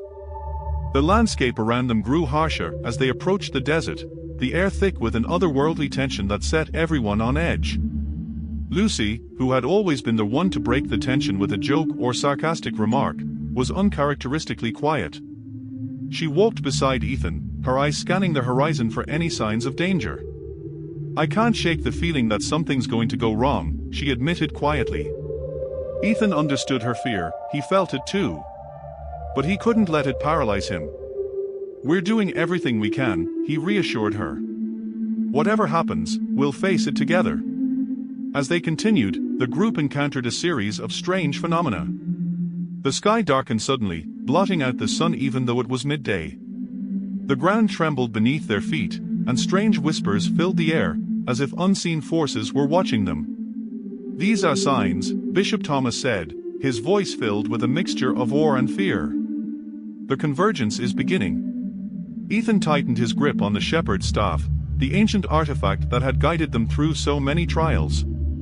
It pulsed with a faint light, as if responding to the spiritual energy around them. He knew that this was more than just a journey, it was a test of their faith and resolve. As night fell, the group set up camp at the base of a rocky outcrop. They were close to Sinai now, and the mountain loomed in the distance, its peak obscured by clouds. The tension in the air was palpable, and no one felt much like sleeping. Ethan took their first watch, sitting by the fire with the staff in his lap. The weight of what was coming pressed down on him, but he forced himself to stay focused. He couldn't afford to let his guard down, not now, when they were so close. As the night wore on, he thought about everything that had led them to this point. The shepherd's code, the sacrifices they had made, the lives they had lost along their way. It all came down to this, one final battle to determine the fate of humanity. Ethan knew that the road to Sinai was not just a physical journey, it was a spiritual one. And when they reached the mountain's peak, they would face not just their enemies, but their own inner demons as well. Dawn broke with an eerie stillness, the air heavy with anticipation. Ethan and his group packed up their camp in silence, each of them lost in their thoughts. The base of Mount Sinai was before them, a forbidding sight that seemed to radiate an ancient power. They knew that once they began the ascent, there would be no turning back. Bishop Thomas led them in a prayer before they started the climb, asking for strength and guidance. Ethan felt a sense of calm wash over him, the doubts and fears that had plagued him the night before fading into the background. He was ready for whatever lay ahead. The ascent was steep and treacherous, the path winding through narrow crevices and jagged rocks. The higher they climbed, the more the air seemed to thrum with energy, as if the very mountain was alive with the presence of something greater than themselves. Rachel, who had been studying the scrolls throughout the journey, suddenly paused. "We're close," she said, her voice barely above a whisper. The prophecy speaks of a veil of light, a barrier that separates the realms. It should be just ahead. Ethan felt a shiver run down his spine. The idea of crossing into another realm was both thrilling and terrifying. But he knew they had to press on. As they rounded a bend in the path, they saw it, a shimmering wall of light that stretched across the path, blocking their way forward. The veil of light. It was both beautiful and menacing, a barrier that seemed to pulse with divine energy. Lucy reached out tentatively, her hand hovering just inches from the veil. "What happens if we touch it?" she asked, her voice tinged with fear. Bishop Thomas stepped forward, his expression resolute. "We pass through it," he said. "It is the threshold we must cross to fulfill the prophecy." Ethan nodded, taking a deep breath. He tightened his grip on the shepherd's staff and stepped forward, feeling the warmth of the light against his skin. "Together," he said, looking back at his companions. One by one, they followed him, stepping into the veil of light. As they crossed the threshold, the world around them seemed to shift and blur. The air hummed with energy, and Ethan felt a strange sensation, as if they were being watched by unseen eyes. When they emerged on the other side, the landscape had changed. They were no longer on the rocky path up the mountain. Instead, they stood on a plateau bathed in a soft, ethereal glow. In the distance, a massive stone altar stood, its surface covered in ancient symbols. Ethan knew this was the place. The final confrontation was at hand. As they approached the altar, the air grew colder, and a sense of foreboding settled over them. The Watchers were here, he could feel their presence, lurking in the shadows, waiting for the right moment to strike. The stage was set. The prophecy would be fulfilled, one way or another. And Ethan knew that whatever happened next, their lives, and the fate of the world, would be changed forever. The group stood at the edge of a narrow, treacherous path winding up the side of a steep mountain. The air was cold and thin, and the sky above was a foreboding shade of grey. Ethan glanced at his companions, Lucy, Rachel, Bishop Thomas, and the others, seeing the uncertainty in their eyes. "This is it," Ethan said, his voice steady but laced with the weight of their mission. The final location the code predicted. Rachel nodded, her face set with determination. "Then we have to trust it and move forward. The prophecy has led us this far." As they began their ascent, the path became increasingly difficult. Loose rocks crumbled beneath their feet, and the wind howled around them, threatening to knock them off balance. But the physical challenges were nothing compared to the spiritual trials they faced. Doubts and fears whispered in their minds, sowing seeds of uncertainty. Ethan felt the pressure mounting. Every step they took brought them closer to the final confrontation, and with each step, the burden of responsibility grew heavier. He could sense the doubts of his team members, and he knew that any wavering in their faith could be disastrous. Lucy tried to lighten the mood, cracking a joke about how they should have brought hiking boots instead of sneakers, but even her usual humor fell flat in the face of the looming danger. Rachel, ever the steady presence, offered words of encouragement, reminding them of the Psalms they had read together that morning. "The Lord is our rock and our fortress," she said, quoting Psalm 18 verse 2. "He will guide our steps." The path grew narrower and more perilous, forcing them to walk single file. Bishop Thomas, bringing up the rear, began to pray aloud, his voice carrying over the wind. "Though I walk through the valley of the shadow of death, I will fear no evil." Ethan knew they were close. He could feel the pull of the shepherd's code, guiding them toward their destination. But with each step, the spiritual trials intensified. Visions of failure, betrayal, and despair clouded their minds, testing their resolve. "Stay focused," Ethan called back to the others. "We're almost there." They pressed on, clinging to their faith and the knowledge that they were on the path chosen for them. Finally, after what felt like an eternity, the path opened up into a wide, flat plateau. In the center stood a small, ancient structure, a sanctuary hidden from the world, just as the code had predicted. The group gathered together, breathing a collective sigh of relief. They had made it, but they knew the hardest part was yet to come. The final confrontation with the Watchers was imminent, and they had to be ready. As they prepared to enter the sanctuary, Ethan glanced at Rachel, her expression mirroring his own. This was the moment they had been preparing for, the culmination of their journey. The narrow path had tested them, but they had emerged stronger, their faith unshaken. "We've come this far," Ethan said quietly. "Let's finish this." The group entered the sanctuary, their hearts filled with a renewed sense of purpose. The final battle was on the horizon, and they were ready to face it, armed with the strength of their faith and the power of the shepherd's code. Inside the sanctuary, the air was thick with a sense of impending doom. The ancient walls, carved with symbols and scripture, seemed to hum with an otherworldly energy. Ethan could feel it in his bones. The storm was coming, and it would test them all like never before.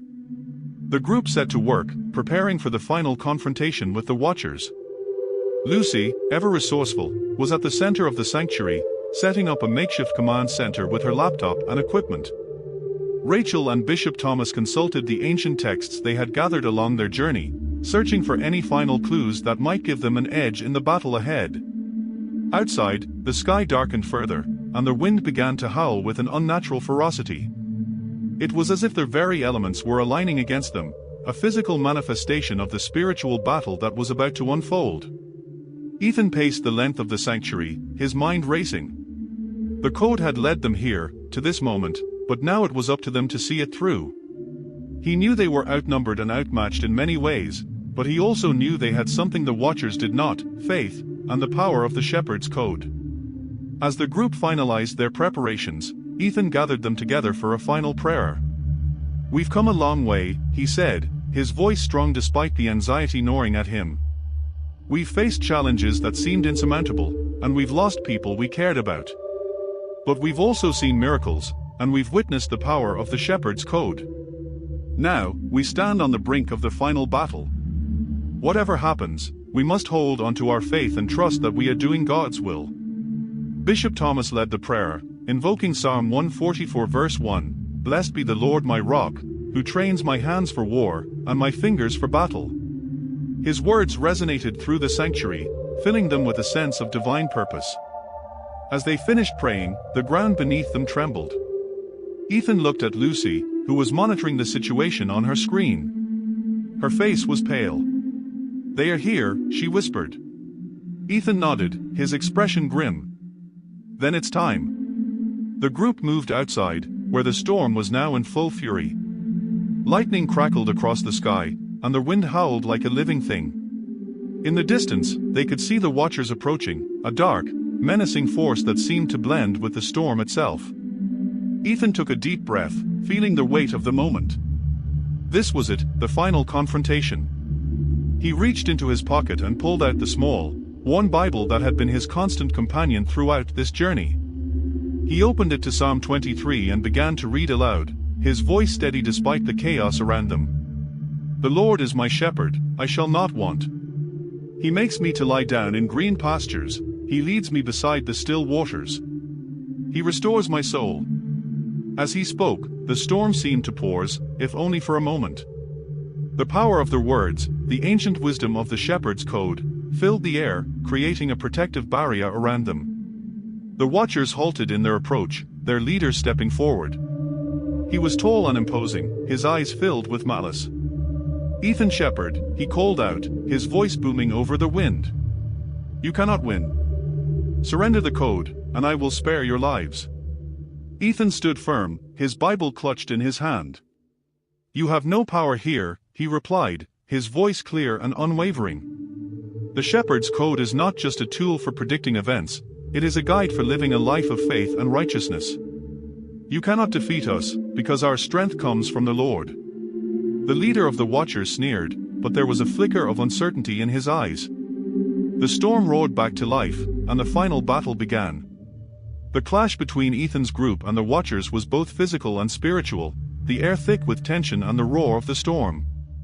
Lightning streaked across the sky, illuminating the battlefield in harsh, strobe-like flashes. The watchers advanced, their dark forms moving with a terrifying precision, while Ethan and his allies stood their ground, armed with faith and the wisdom of the shepherd's code. The battle was fierce and chaotic. Ethan found himself in the thick of it, his heart pounding as he dodged attacks and fought back with every ounce of strength he had. But this was no ordinary battle. Each strike, each move was accompanied by the recitation of scripture, the words of the Bible wielded as weapons against the darkness.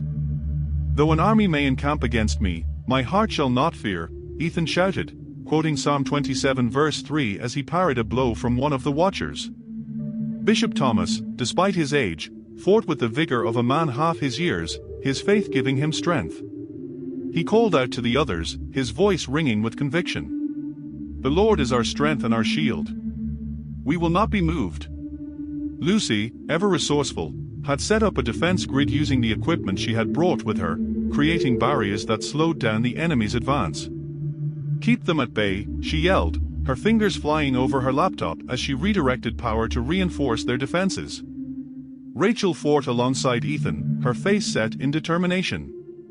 "We've come too far to fail now," she said, quoting Isaiah 41 verse 10, "Fear not, for I am with you, be not dismayed, for I am your God. I will strengthen you, I will help you, I will uphold you with my righteous right hand." But despite their resolve, the sheer number and power of the watchers began to take its toll. The storm intensified, and the ground shook with the force of the battle. Ethan could feel the exhaustion setting in, his body aching from the relentless onslaught. Yet, he knew they could not give up. They were fighting for more than just themselves, they were fighting for the future of humanity. Amidst the chaos, Ethan heard a voice, a calm, reassuring voice that cut through the noise of the battle. It was the voice of the shepherd, speaking directly to his heart. The words were not heard with his ears but felt deeply within his soul. "Stand firm," the voice urged. "Trust in the strength that I provide. Your faith is your greatest weapon." With renewed resolve, Ethan rallied his strength. He focused on the shepherd's staff, which seemed to glow brighter with each moment of faith and perseverance. The staff, now fully awakened by their collective belief, pulsed with divine energy. Ethan raised it high, and a wave of light emanated from it, pushing back the encroaching darkness. Bishop Thomas, seeing the power of the staff, seized the opportunity. He chanted a prayer that had been handed down through generations, invoking the power of ancient spiritual rites. The air around them seemed to shimmer as the sacred words took effect, amplifying their strength and resilience. The watchers, momentarily blinded and disoriented by the radiant light, faltered in their advance. Ethan and his allies pressed the advantage, their movements synchronized and determined. Each strike, each word of scripture, became a beacon of hope, cutting through the malevolent forces. Lucy's defense grid had become a radiant shield, repelling attacks and buying precious time for Ethan and the others. "We've got them on the ropes," she shouted, her voice filled with a mixture of relief and exhilaration. Rachel, wielding her sword with renewed vigor, shouted over the din, "Remember why we fight.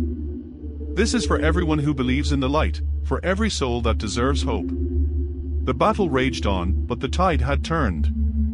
Ethan's group, bolstered by the divine strength and the unwavering support of their faith, began to push the Watchers back. The storm, reflecting their struggle, began to calm, its fury ebbing away as the forces of light gained the upper hand. In a final, desperate move, the leader of the Watchers stepped forward, his dark presence imposing. He challenged Ethan directly, his voice a sneer of contempt. "You think you can defeat me with mere words and light? I am the embodiment of darkness itself." Ethan faced the leader with a steely gaze. "It is not just words or light. It is faith. It is the power of believing in something greater than ourselves." With that, Ethan raised the shepherd's staff high, and a blinding surge of light burst forth, enveloping the Watcher's leader. The dark figure struggled against the brilliance but was ultimately consumed by it. The force of the light was so intense that it sent shockwaves through the battlefield, causing the Watchers to retreat in fear. As the darkness receded, the storm finally began to subside. The battlefield, once a scene of chaos and despair, now lay quiet. Ethan and his allies stood among the remnants of their struggle, exhausted but victorious. Bishop Thomas, still catching his breath, approached Ethan. "We did it. The shepherd's code has been vindicated." Ethan nodded, his heart heavy with the weight of their triumph and the sacrifices made. "We have. But the journey isn't over. We must honor the victory by carrying forward the lessons we've learned." Lucy, her hands still trembling from the intensity of the battle, smiled wearily. "Well, if we can handle all this drama, I'm sure we can handle what comes next." Rachel, her eyes reflecting the fading light of the storm, placed a reassuring hand on Ethan's shoulder. "We're ready. Whatever challenges come our way, we'll face them together." As they looked out over the battlefield, now bathed in the soft glow of dawn, Ethan felt a sense of peace and fulfillment. The battle had been fierce, but the strength of their faith and unity had led them to victory. The shepherd's code had guided them through darkness, and now, as the world began to heal, they were prepared to continue their journey with renewed hope and determination. The storm had passed, and a new chapter awaited them. The atmosphere in the ancient, hidden chamber was tense as Ethan and his allies prepared for what they knew would be the final battle against the Watchers. The chamber was dimly lit, the flickering light casting long shadows on the stone walls, creating an almost eerie ambience. The weight of their mission pressed heavily on them, but the group stood resolute, knowing that the endgame was near. Ethan, holding the shepherd's staff tightly, looked around at his companions, Bishop Thomas, Rachel, Lucy, and the new allies they had gathered. Each face reflected a mix of determination and apprehension. They had come so far, but they knew that the ultimate test was yet to come. The prophecy had led them here, to this critical juncture, and now it was time to see it through. "Everyone ready?" Ethan's voice was firm but tinged with the stress of the moment. He could feel the anticipation and fear in the air, almost like a living entity. Lucy, always the one to find a glimmer of humor even in dire circumstances, offered a weak smile. "As ready as I'll ever be. Just hope their final boss doesn't come with a side of cheesy dialogue." Rachel, who had grown more serious with each challenge they faced, nodded in agreement. "We've done everything we can. Now we need to trust in the code and in each other." Bishop Thomas, holding an old, worn book close to his chest, murmured a silent prayer. "Let us remember that our strength comes from our faith. The Lord is our shepherd, and with his guidance, we shall overcome." As the group moved towards the heart of the chamber, the ground trembled beneath them. The Watchers, sensing the convergence of power, were making their move. Ethan could feel the oppressive weight of their presence, like a dark cloud pressing down on them. Suddenly, a figure stepped into the chamber, cloaked in shadow. The Watchers' leader, an imposing figure with eyes that glowed like embers, emerged from the darkness. The air grew colder, and a palpable sense of evil filled the room. Ethan squared his shoulders, his grip on the staff tightening. "This ends tonight," he declared, his voice echoing with a resolve he hadn't known he possessed. The leader of the Watchers sneered, his voice dripping with disdain. "You think you can stop us? You're too late. The prophecy has already begun to unfold, and your efforts are futile." With a wave of his hand, the leader summoned a torrent of dark energy, hurling it towards Ethan and his team. The room erupted into chaos as the battle began. Ethan raised the shepherd's staff, its light piercing through the darkness and creating a barrier that repelled the dark energy. As the battle raged, Ethan noticed Bishop Thomas moving towards the center of the chamber, where an ancient altar stood. The old scholar's face was resolute, his movements precise. He was preparing for the final act of the prophecy, to invoke the power of the final sacrifice that had been made by Jesus on the cross at Calvary, which would seal the fate of both sides. Bishop Thomas looked forward, his eyes filled with both resolve and determination. The prophecy speaks of activating the sacrifice to unleash the code's true power. It must be done, and it must be done resolutely. Yes. Ethan's voice cracked with desperation. There's no other way. Bishop Thomas nodded his head in agreement. This is the only way. The code's power requires activation of the great sacrifice to ensure the safety of all. Trust in the Lord and in the plan He has set forth. With those final words, Bishop Thomas approached the altar, and with a final, heartfelt prayer, he activated the power of Jesus' final sacrifice by pleading the blood of Jesus upon the altar. The room was filled with a blinding light as the power of the shepherd's code was unleashed. Ethan, his heart filled with awe, watched as the dark forces were pushed back. The Watchers, caught off guard by the sheer force of the code's power, were driven away, their dark forms dissipating into the night. As the light faded and the chamber returned to its dim state, Ethan and his companions stood in silence, reminiscing the events of the last few minutes. The sacrifice had been activated, and the prophecy fulfilled. The battle was over, but the cost had been high. Ethan knelt beside the altar, his voice a whisper of gratitude. "Lord Jesus, your sacrifice has not been in vain. The shepherd's code is now a beacon of hope and strength." In the quiet aftermath, Ethan and his team began to gather the remnants of their strength, preparing to face the new dawn that awaited them. The victory has been won, their mission had been accomplished. The shepherd's code had triumphed, and the path to a brighter future had been secured. The chamber was now silent, save for the soft murmurs of Ethan and his companions as they gathered their thoughts and emotions. The weight of the final battle had been heavy upon them, but there was a sense of clarity emerging from the chaos. Ethan stood by the altar, the shepherd's staff still glowing softly in his hand. As he gazed at the altar, a hidden compartment slowly revealed itself, opening to reveal an ancient scroll. This scroll had been hidden away for centuries, waiting for the right moment to be discovered. Rachel carefully unfolded the scroll, her eyes widening as she read the ancient text. "This is it," she said, her voice filled with reverence. "The true purpose of the shepherd's code is being revealed." Ethan leaned in, his heart racing as he read the text alongside Rachel. The scroll contained not only a detailed account of the prophecy but also a profound message about the nature of faith, love, and redemption. The shepherd's code, Ethan began, reading aloud, was never just a tool for predicting the future. It was a guide to living a life of righteousness, compassion, and unwavering faith. The true power of the code lies not in its predictions but in its ability to inspire and lead. The words resonated deeply within Ethan. The code had indeed been more than a mere set of instructions. It was a spiritual guide, a beacon for those who sought to live according to the divine will. Lucy, her usual humor tempered by the gravity of the moment, spoke up. "So, we've been fighting for something that's been inside us all along, our faith and our commitment to doing what's right." Ethan nodded, tears welling in his eyes. "Yes. The code has shown us that true strength comes from within, from our faith and our actions." The group gathered around the scroll, absorbing its message.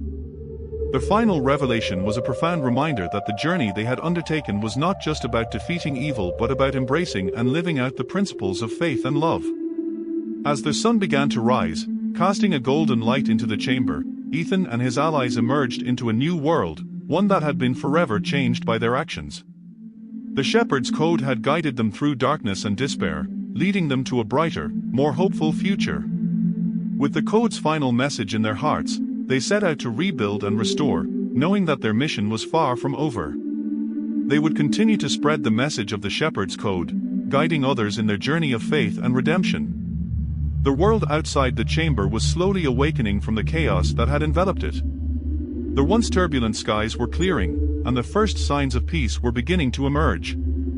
Ethan and his companions set to work, determined to help heal the wounds left by the battle and to restore hope to a world that had been shaken to its core. Ethan stood in a small village that had been ravaged by the conflict. The people were slowly coming out of hiding, their faces showing a mixture of relief and cautious optimism. As Ethan and his team began to offer aid and comfort, he couldn't help but reflect on the journey that had brought them to this point. Rachel and Lucy worked alongside local leaders to provide assistance and resources to those in need. The Shepherd's Code had not only guided them through their mission but had also become a symbol of hope for the world. The Code's message of faith and love was spreading, inspiring people to come together and rebuild. Ethan watched as people began to gather, their conversations filled with hope and unity. It was a sight he had longed for, a glimpse of the future they had fought so hard to secure. In a moment of respite, Ethan found himself alone, contemplating the final message of the Shepherd's Code. The revelation had changed everything, and he knew that the true power of the Code lay in its ability to inspire people to live out their faith in their daily lives. As he sat by a makeshift campfire, Lucy approached, a playful glint in her eye. "You know, I tried to automate the translation of the code for the villagers. Let's just say it didn't quite go as planned." Ethan chuckled, appreciating the light-hearted moment amidst the seriousness of their task. "I can only imagine. Sometimes, the human touch is all that's needed." Lucy grinned. "Yeah, or maybe just a good old-fashioned joke." Either way, the villagers seemed to appreciate the effort. As the day turned to evening, Ethan and his companions gathered with the villagers for a communal meal. The atmosphere was filled with laughter and camaraderie, a stark contrast to the tension and fear that had previously dominated their lives. Jesus' sacrifice had not been in vain. The Shepherd's Code had fulfilled its purpose, and its message of hope and redemption was taking root in the hearts of those it touched. Ethan stood in the dimly lit room, surrounded by a group of eager, young faces. The ancient book of the Shepherd's Code was placed reverently on a table in front of him. The weight of its history and significance seemed to fill the room, and Ethan felt a profound sense of responsibility as he prepared to pass on its knowledge. "The Shepherd's Code has been a guiding light through our darkest hours," Ethan began, his voice steady but filled with emotion. "Now, it's time for a new generation to take up the mantle and continue its legacy." The new Guardians, a diverse group of young men and women, listened intently. Among them were scholars, activists, and even a few tech enthusiasts, each chosen for their unique skills and unwavering faith. Ethan had spent weeks selecting and training them, ensuring they were ready for the immense responsibility that lay ahead. "Remember," Ethan continued, "the code is not just about predicting events or unlocking hidden messages. It's about living a life of faith, hope, and love. It guides us not just in understanding the future but in shaping the present." One of the new Guardians, a young woman named Sarah, raised her hand. "How do we ensure that the code's teachings are not misinterpreted or misused?" Ethan smiled, appreciating her question. "We must approach the code with humility and discernment. Always remember that its true purpose is to guide us towards righteousness and compassion. Seek wisdom in prayer and in community. And never forget the core message of the code: love and serve others as you would yourself." As Ethan handed over the ancient book to Sarah, he felt a pang of nostalgia mixed with hope. The weight of the book seemed to symbolize the weight of responsibility, but he trusted that the new Guardians were prepared. This was the passing of a torch, a moment of profound significance that marked the continuation of a sacred legacy. "I have faith in each of you," Ethan said, his voice filled with conviction. "May you be guided by the light of the Shepherd's Code and may you carry its message forward with grace and integrity." The new Guardians nodded, their faces a blend of excitement and solemnity. They understood the importance of their new roles and were ready to embrace the challenge. Ethan watched as they gathered around the book, their hands gently resting on its cover, a silent pledge to uphold its teachings. As the meeting concluded, Ethan found a quiet moment to reflect on the journey that had brought him here. The trials, the battles, and the sacrifices had all led to this moment, the assurance that the shepherd's code would continue to guide and inspire future generations. Ethan was alone in his study, the room bathed in the soft glow of a single lamp. He had recently returned from a gathering where he had passed on the responsibility of the shepherd's code to the new guardians. The weight of the moment was settling in, and he felt both a sense of fulfillment and a deep peace. Suddenly, the room seemed to shift, and Ethan found himself in a vision, surrounded by a radiant light. The presence of the shepherd was unmistakable, filling the space with a warmth and serenity that Ethan had only experienced a few times before. "Ethan," the shepherd's voice resonated softly, "your journey has been one of great faith and perseverance. You have fulfilled your purpose and carried the message of the shepherd's code with honor." Ethan knelt, overwhelmed by the profound sense of peace that enveloped him. "I am grateful for the guidance and strength you have given me. But what comes next?" The shepherd's voice was gentle but filled with reassurance. "The prophecy is fulfilled, and the world is on a path of healing. You have been a beacon of hope and faith. Now, trust that the new guardians will carry the torch forward, guided by the wisdom you have imparted." A vision of a peaceful world, where people lived in harmony and faith, unfolded before Ethan's eyes. The shepherd's promise of peace and renewal was clear, and Ethan felt a deep sense of satisfaction knowing that his work had contributed to this vision. "Thank you," Ethan said, his voice trembling with emotion. "For everything." The vision began to fade, and Ethan was left with a final blessing from the shepherd. "Those who wait on the Lord shall renew their strength, they shall mount up with wings like eagles." Isaiah 40 verse 31. The words echoed in his heart, filling him with a renewed sense of purpose and tranquility. As their vision dissolved, Ethan sat quietly, reflecting on the journey that had led him to this moment.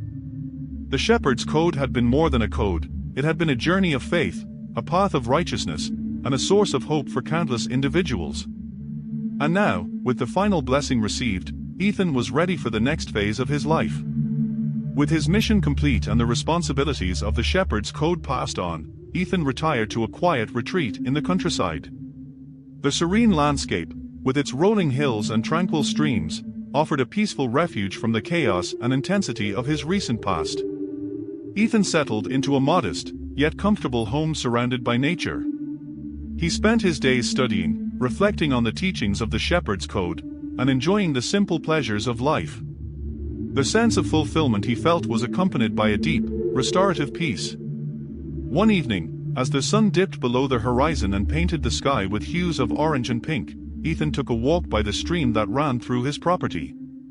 The gentle murmur of the water and the rustling of the leaves provided a soothing backdrop for his thoughts.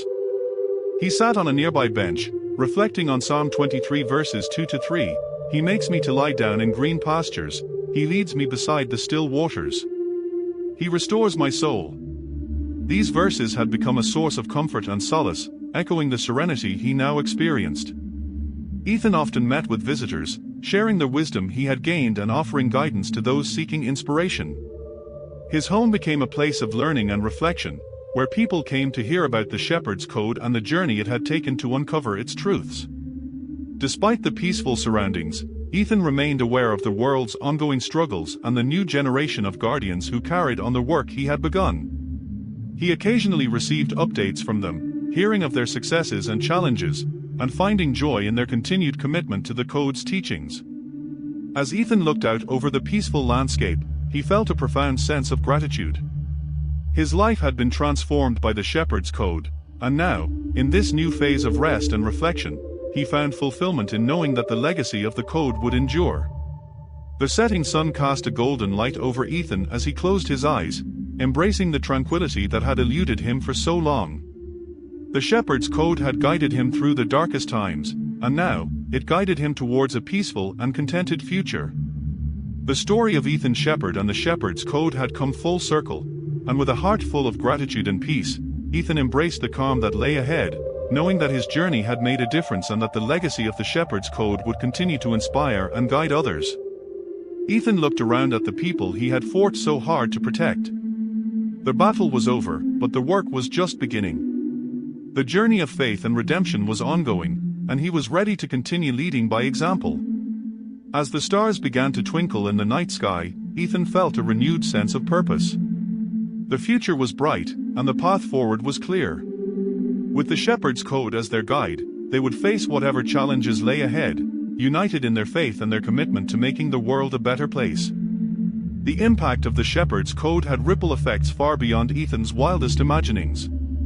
The knowledge and wisdom embedded in the code began to shape lives and influence events across the globe. The world, still recovering from the chaos, found new hope and direction in the teachings and prophecies revealed through the code. As Ethan looked on from a distance, he saw how the new guardians of the code faced their own challenges with grace and determination. They were not only safeguarding the legacy but also living out its teachings, spreading messages of faith, hope, and love. The Shepherd's Code had become a beacon of light in a world that had once seemed lost in darkness. Ethan kept in touch with a few of the new guardians, offering guidance and support from afar. His life had settled into a quieter rhythm, but his heart remained connected to the mission that had once consumed him. The stories of how the code had changed lives and brought people together were a constant source of encouragement. One day, as he sat in his study, he received a message from one of the young guardians, a spirited woman named Emily. She wrote about a recent event where the code had helped avert a crisis and unite a community. The message was filled with gratitude and hope, reminding Ethan of the profound impact their work had made. Ethan smiled as he read the letter, his thoughts drifting back to the early days of his journey.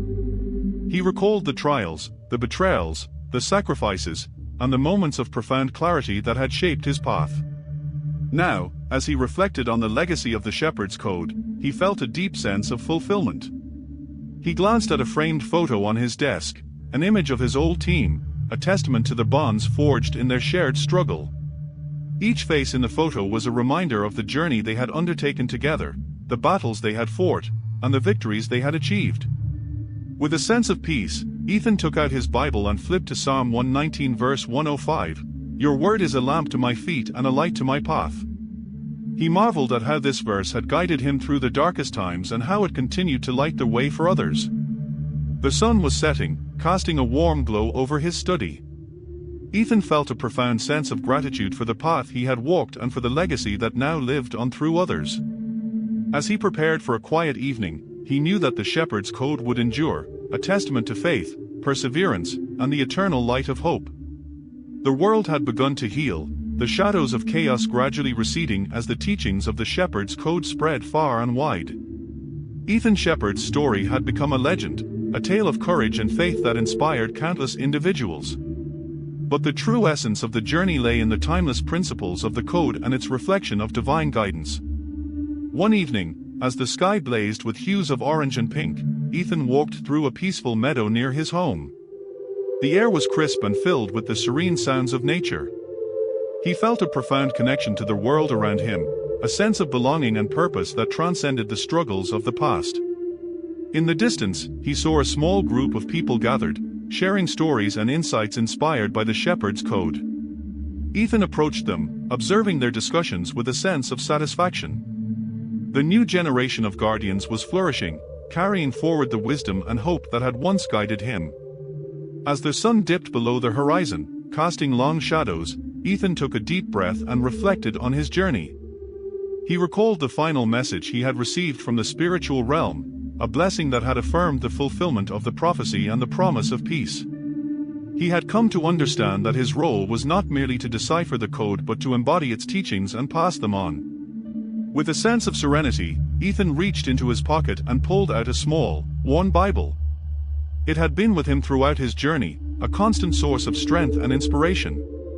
He opened it to Hebrews 13 verses 20 to 21. "Now may the God of peace, who brought up our Lord Jesus from the dead, that great shepherd of the sheep, through the blood of the everlasting covenant, make you complete in every good work to do his will." As he read the verse, Ethan fulfillment. The shepherds had become a guiding light for others, leading them to a deeper understanding of faith and purpose. Ethan had lived a fulfilled life. One beautiful evening, as he lay quietly on his bed, his strength faded with age and surrounded by a few of the young guardians, Ethan took a final contented sigh, looking toward the sunset, his heart at peace. He knew that his work would endure and that the principles of the Shepherd's Code would continue to inspire and guide future generations. As he breathed his last, the world carried forward the legacy of hope, love, faith, forever touched by the eternal Shepherd's guiding hand. If you enjoyed or are inspired by this content, please like, subscribe and share. See you in my next video. Bye.